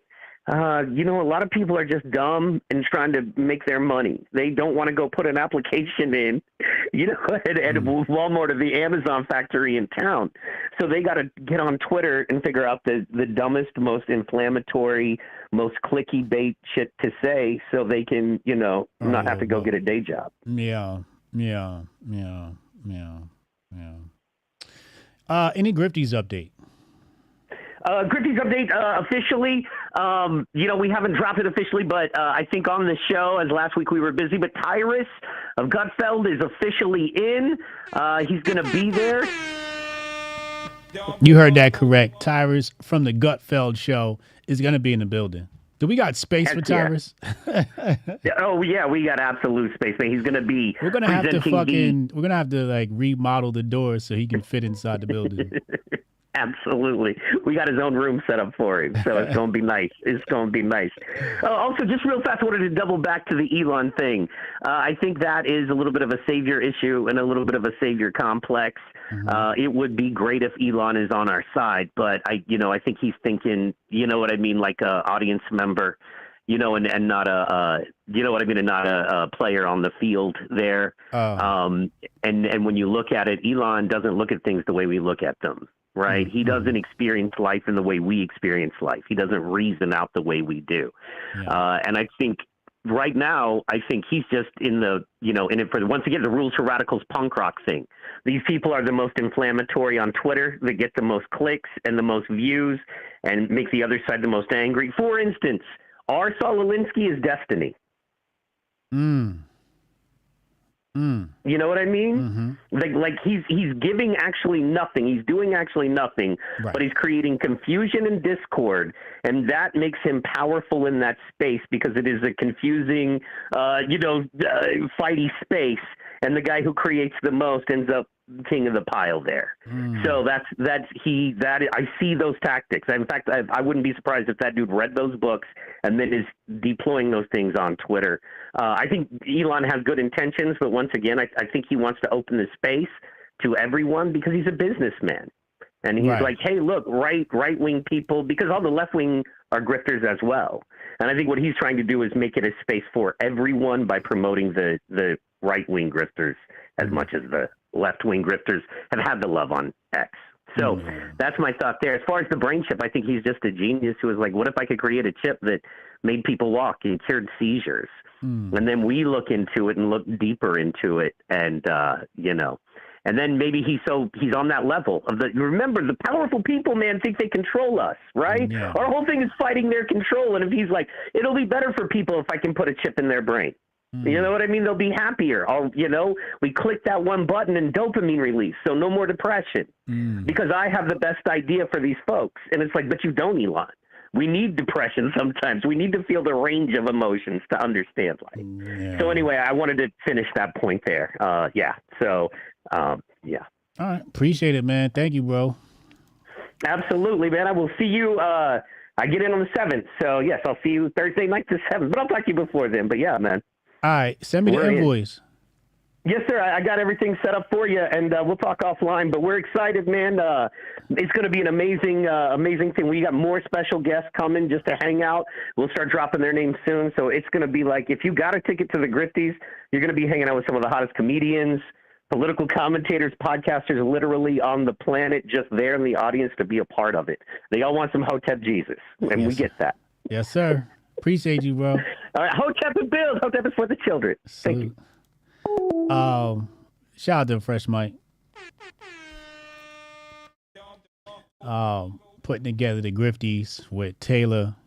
Cannot tell you how much of a help they've been. I'm gonna take some more calls in a second here, but first, so racial violence videos on Twitter, right? He says, why does this bother you? They don't show them on the regular news and alert people. And I just don't know, like, what does the news have anything to do with it? For me, it's more of trying to have insight on the future. So I know where to place my chips. So I know where to place my bets. So I can move accordingly. Right? And it's also education. We had, for example, I'll show you something else. Let me see here. Education from Hotep Jesus, right? And let's go here. All right, here we go. So this guy, he tagged a bunch of black conservatives, and I don't know, I guess he's concerned with whatever they're doing. And he says, what it seems to me is that a lot of black conservatives on here constantly address how folks in the GOP's actions, comments make it harder to garner black support for conservative principles. It seems the goal is trying to win those folks over to the cause of garnering black support instead of recognizing that they couldn't care less about black support in the movement. Instead of winning them over, shouldn't the goal be to move forward without them and signal to black folks that this is not what black conservatism is about? Some of the reason folks stay away is because of those very things. And my response was, I don't think it's about winning them over. From my perspective, it looks like education. He says, I can see that. So is it just trying to educate these dudes or others or both? Seems like those dudes don't need educating. since they're pretty committed to their lily white ethos and couldn't care less about garnering black support. So, no, it's not about educating Charlie Kirk or anybody else that participates in this stuff. It's about educating our followers and saying, look at this. Here's an example of something that has happened historically, right? Like somebody tagged us in a tweet this weekend was like, you guys never talked about the Lily White movement. Meanwhile, you know, many of people have, and Sonny Johnson's the main person who educated me on this. So it's not about bringing people over to this side, at least not for me. I think what it is there are people that follow us that see things on a timeline and are unsure how to judge them. And we put that stuff into frame. We frame it and show them, okay, here's the historical background behind this. Here's the ultimate goal. Like when I did my presentation on this, you know, I was very clear and I said the goal is, you know, the right reacts to the left. And then the goal is to make sure that, you know, black people don't vote for the Republicans. And also the reaction, right? Like the reaction to like reacting to these people so that there's always this loop of reaction, this reactionary loop. So it's, for me, it's more or less about educating people and saying, here's what's happening. Here's how to look at it. And that's for people who, because you're not going to win people over like that. People have their own bias and it just is what it is. But it's more or less about there's very sensible people in this world. There are people with a moderate middle stance, middle view. And it's about talking to those minds and saying, here's what you're seeing on the timeline. Here's where it's coming from. Here's why they're doing this. Here's the effect it's going to have. Here's why it's stupid. And here's what you should do. So to me, it's just more about like education. I don't think anybody that calls himself a black conservative or true black conservative is trying to win over Charlie Kirk. I couldn't imagine that. I don't even think people think that's possible.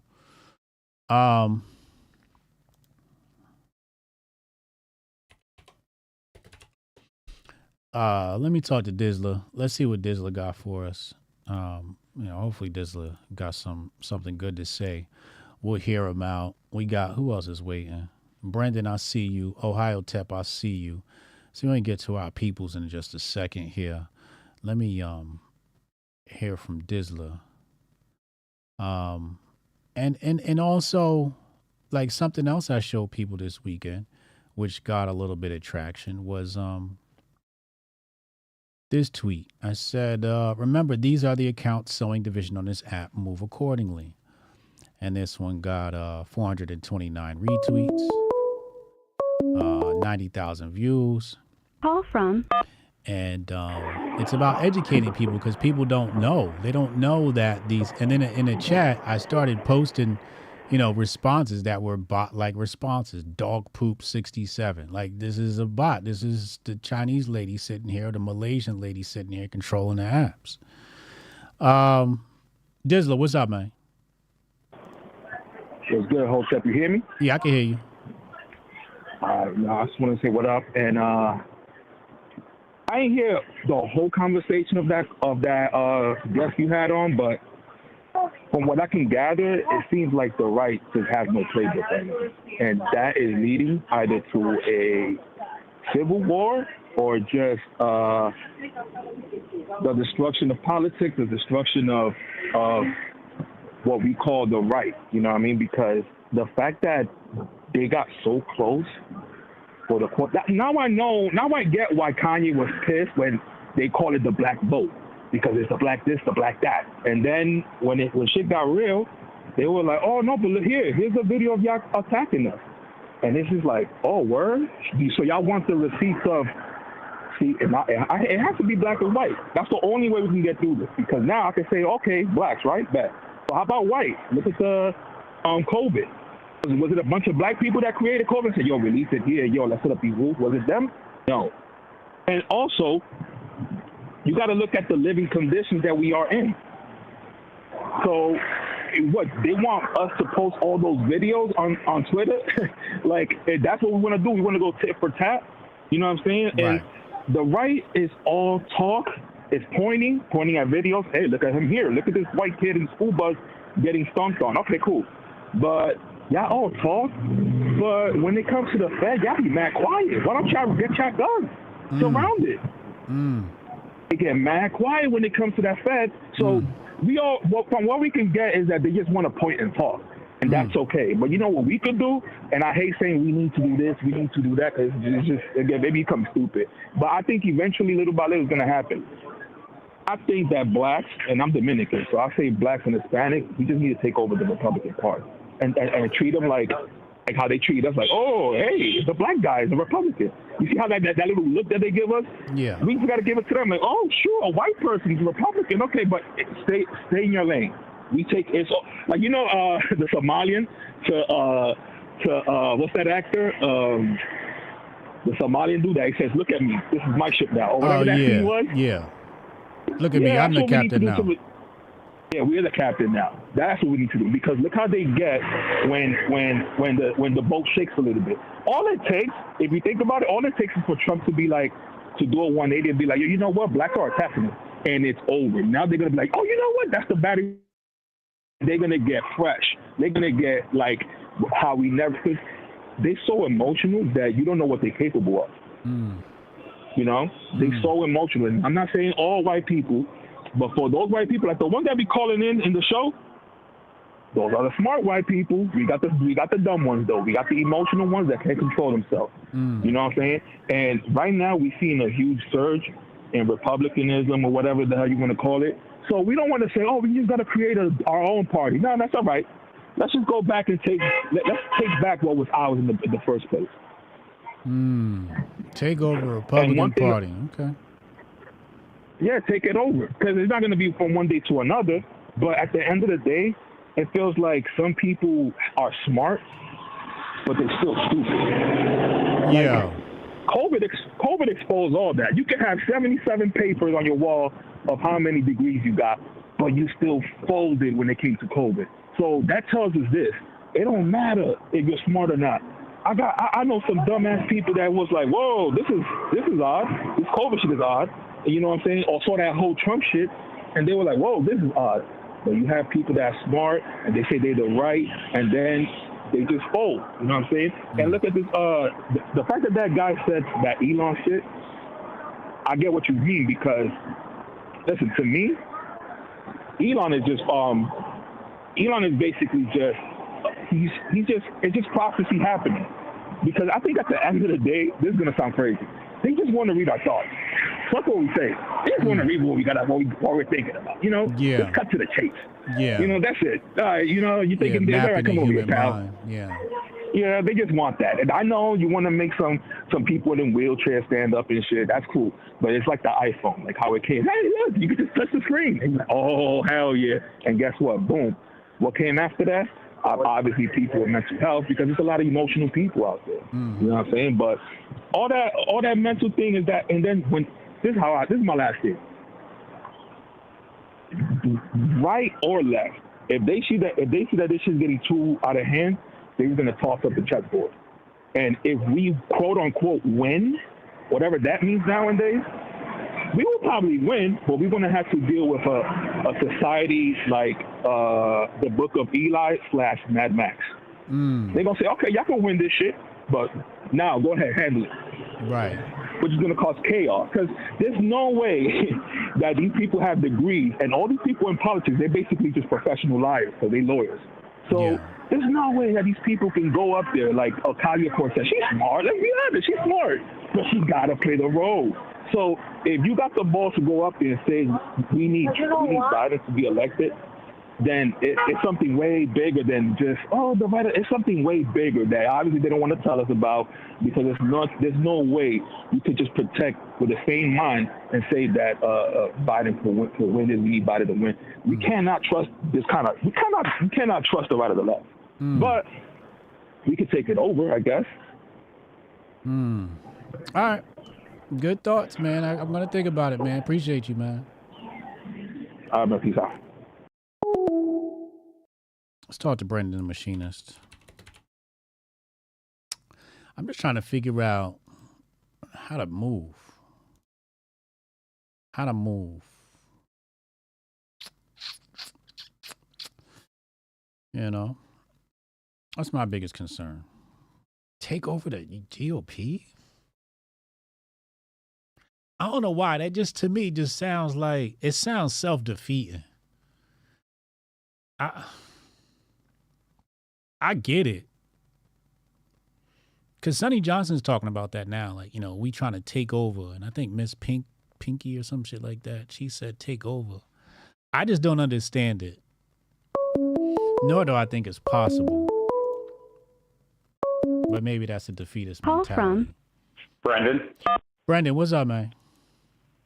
Hey, how's it going, Hotep? Good, man. What you got for us today, man? I was calling in because I wanted to argue on the point against purity testing the right, quote unquote right. Okay. Stick with that for now. Because I've been in the Libertarian Party since 2012, and I've seen nothing but purity testing, and I've seen zero progress. They can't get past 3% because all they do is infight. It's a fruitless endeavor that'll never go anywhere. It'll just, like the guy said, you'll be 80, 90 sharpening your sword while the enemy's swinging at you when you could have been blocking with a rusty sword.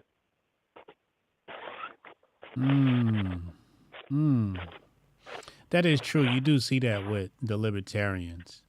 Yeah, but like I'm done with the libertarians at this point. Colorado, the local, because I live in Colorado, the Colorado Libertarian Party, I think they did the best thing the libertarians could do, and that is make a deal with the local Republican Party to have their candidates sign pledges to support more libertarian ideas, or the libertarians will run against them.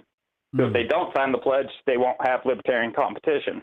If they sign the pledge, they'll be run free. My only pushback is the comparison between libertarians and conservatives, where libertarian is way more vague than being a conservative. Because libertarian... conservative is pretty vague, too. You said what? I'm kind of... All the labels, they're all too generic to describe millions of people, hundreds of millions of people. Yeah, but libertarians way more vague. Big country. But libertarians, like if you tried to describe a libertarian, it'd be way harder to even come up with a prototype or archetype of that individual. It'd be easy. If you said leftist, you'd be like, all right, some trans person with blue hair who's screaming on the street, right? Well, if you said right wing, you know, you could create a archetype for that. But libertarian is just like, which libertarian? The Bitcoiner? The libertarian the party. Anarchist? The party. Because we're on the battlefield of elections. And elections are a math game. You need numbers. I'm not trying to argue, philosophy, definitions of labels. I'm trying to argue mechanics. And it comes down to numbers. If you push people away, you will not have the numbers to achieve the election. And that's the battlefield we're on now. If we want to fight on a different battlefield, it's a different conversation. Yeah. But again, it's like the libertarians, they with their loose ideology of less government, close to zero government, leaves so much up for interpretation where it's almost a flawed concept. You got some people talking about, it should be okay to have sex with underage girls. And it's just like, wait, whoa, time out. What part of libertarian is this, right? And it's just like, well, it's free association. You got some libertarians that are like, no, that shit is not cool. It's just like, and that's why the libertarians can't get past 3% of the vote because it's too vague and they argue and infight, and they'll cancel each other if they have a slight difference opinion, even though it's in an abstract utopia that doesn't even exist yet. Right. That's why I say that before you can move forward, whether you're libertarian or right wing, you have to codify your law. You have to codify your way of life, your morality, how you want to move. There needs to be some sort of economic philosophy, some social and cultural philosophy. And a lot of this stuff is not agreed upon. And everybody's just kind of running around just grifting. And I think, I don't know the caller or the guy you interviewed's name, I forget his name, but one of the points he said was we don't have a large enough power block to coalesce under. If we're going to pick our largest power block on the right, the Republican wing, that's evangelical Christians. And I'm pretty sure most people aren't going to join them. Yeah. So if we want a chance to win, because Colorado's trying to ban gas lawnmowers right now. If I want to be able to if I want to mow my lawn, I have to settle. They outlawed gas lawnmowers? Yeah. What state is that? For large companies and stuff, Colorado. We're on the path down. It's a time preference thing. Elections happen every 2 to 4 years. You can't change societal, thought pool in 2 to 4 years. Like that's a what I was. long-term generational issue. That's why I was saying, with the conversation with Charles, where he's saying he doesn't see us going towards this dystopian future where everything's centrally controlled. And then, like you said, like you can't even put gas in a lawnmower. It's leading everything to this place where everything's centrally controlled under electronic devices.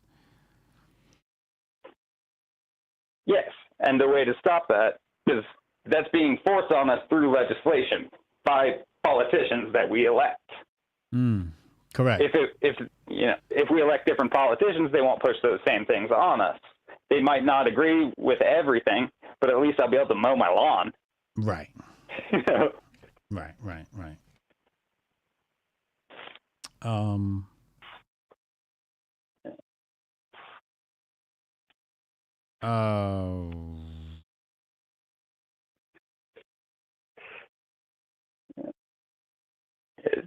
It's a numbers game, and unfortunately, to get enough people to elect, you have to team with people you don't like. Yeah. But that's where that mute button. Yeah. Remember, the algorithms show you what you watch. So if you watch fight videos, the algorithm will feed you more fight videos. If you watch porn, the algorithm will feed you more porn. Yeah. If you mute those accounts, you won't see porn or fight videos. Yeah, that's true. I don't see porn on my Twitter. So when I see people and be like, oh, Twitter's full of porn, well, guess what they're watching? Yeah, that's true. All right, man. Appreciate you, bro. Cool. Have a good one. Hotep and Bill. Hotep and Bill. Ohio Tap, call on. Let's talk to Tari. See what Tari got to say. Strange world we're in. So if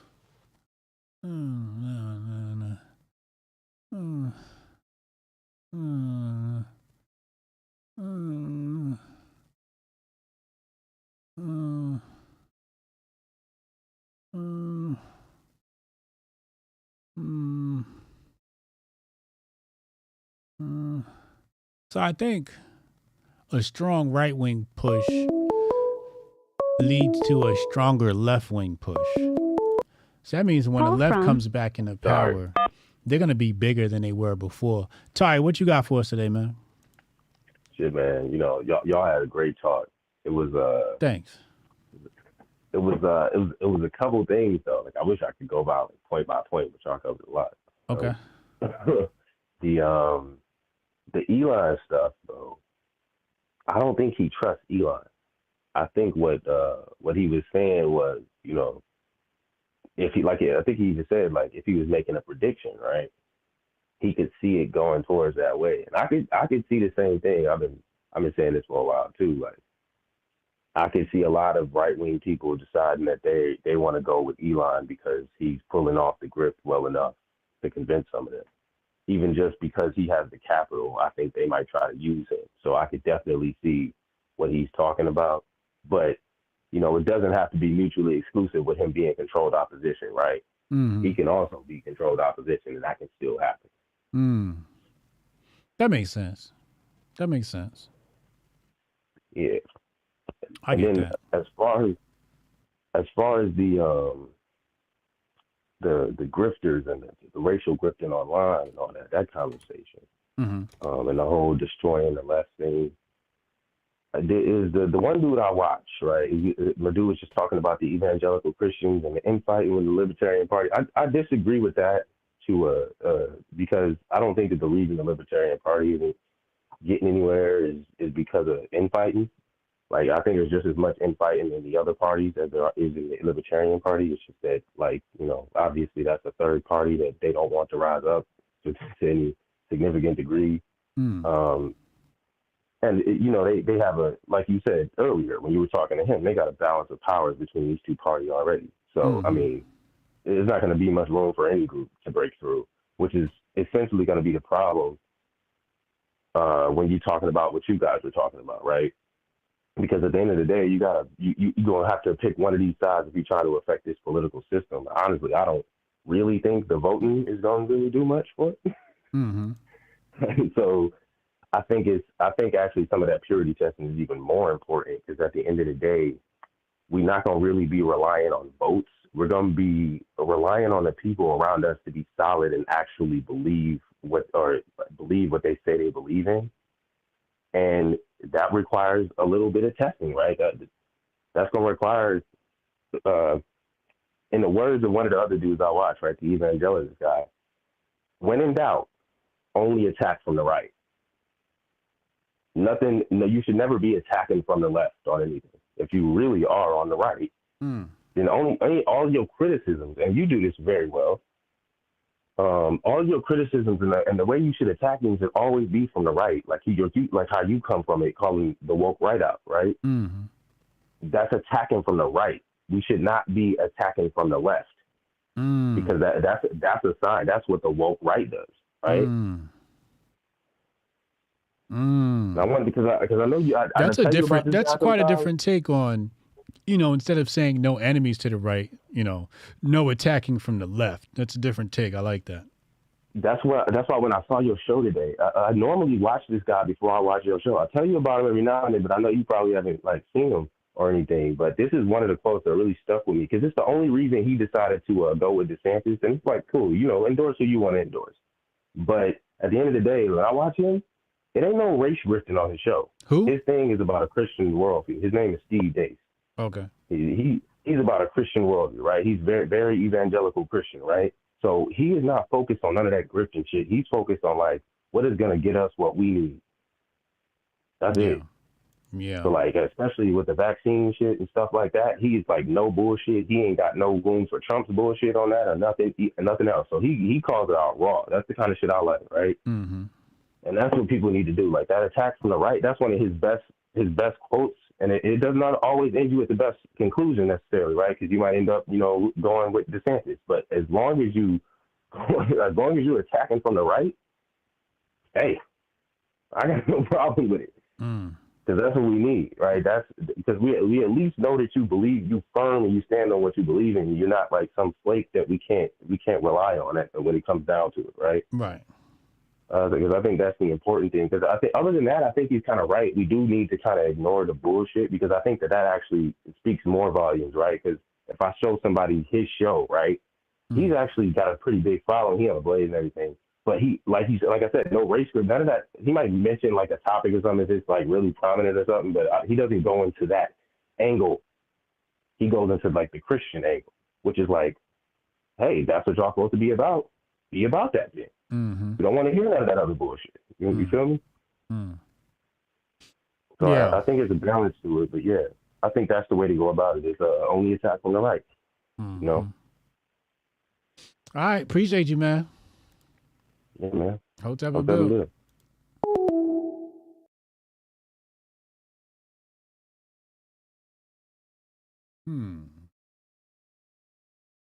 Tari's got some good thoughts.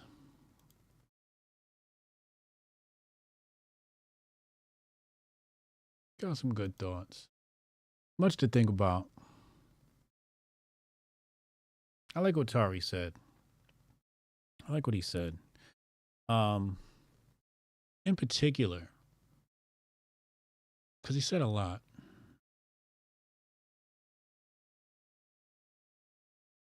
You know, like ignoring these bad actors on the right. I totally agree with that. I totally agree with that. However, I think it deserves some framing. It is. I believe it deserves putting a label on, right? And saying, okay, here's this thing happening on the internet. That's called the woke right. Okay? I love that. I love that. And we're going to get into that word woke tomorrow for the Hotep Rage video. We're going to play from Strong Dad's Wife. Yeah, I'm deep in thought, Marcus. There's a lot to think about here.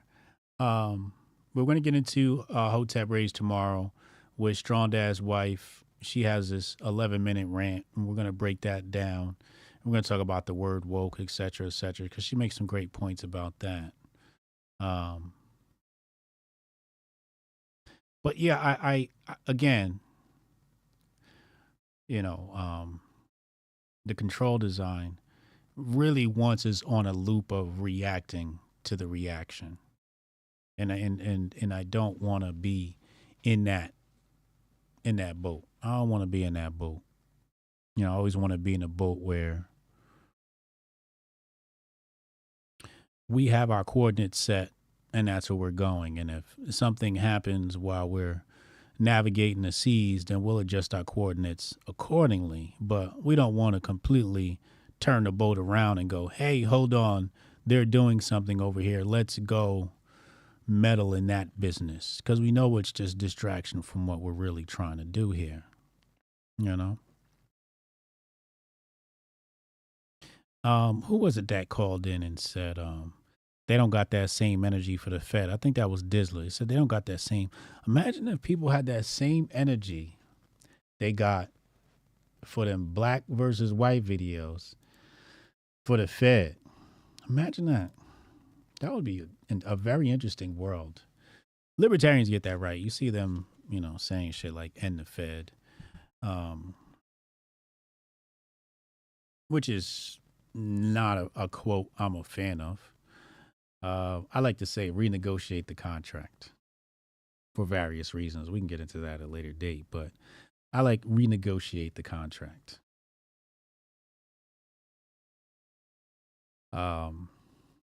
Yeah. And again, like that's just, I can't say I've completely settled on, I prefer that over end the Fed. Although end the Fed is probably a better marketing tactic, I like renegotiate the contract. I think it inspires thought. And the Fed is kind of like, oh, okay, done, right? But renegotiate the contract says, I have something to think about. And I always like to put things out there that inspire people to think. Like, what do you mean renegotiate the contract? Let's renegotiate the contract. Do you know what that contract looks like? Do you know what's in there? Do you know how the Fed operates? Those type of things, So,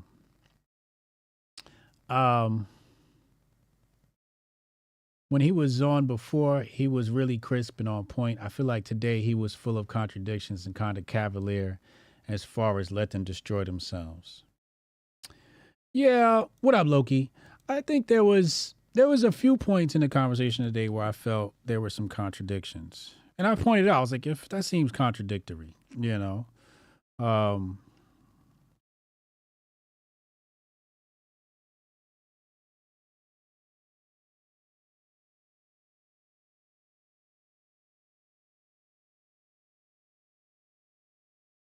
Oh, interesting. Sorry. Yeah. So anyway, tonight,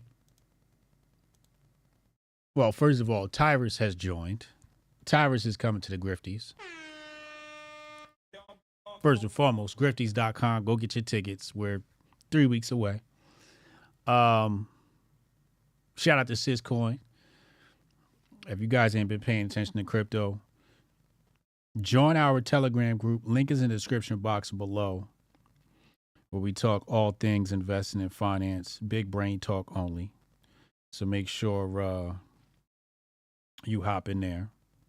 That link is in the description box. And tonight we got kick.com/Hotep Jesus chess lessons at 8. And then after that, I'll be live with Uncle Hotep for Hotep's Been Told You 2.0. You guys can check that out. But until then, man, be well, stay merry, tell somebody in your family that you love them, and as always, Hotep and Bill. I'll see you tomorrow. Envision a sanctuary where community and sustainability are the cornerstones of living. In this haven, every family is able to grow their own food, children flourish through homeschooling tailored to unlock their full potential, and education extends beyond textbooks, instilling self-worth and a deep understanding of the world around them. Here, goodwill isn't just an ideal, it's the essence of daily life, where respect for law and order harmonizes with the community's resourcefulness. This place isn't just a dream, it's a call to action for everyone who believes in a better, more connected way of living. Join us in building a future where each individual's contributions create a tapestry of enduring harmony and prosperity. Join us in Hotepistan,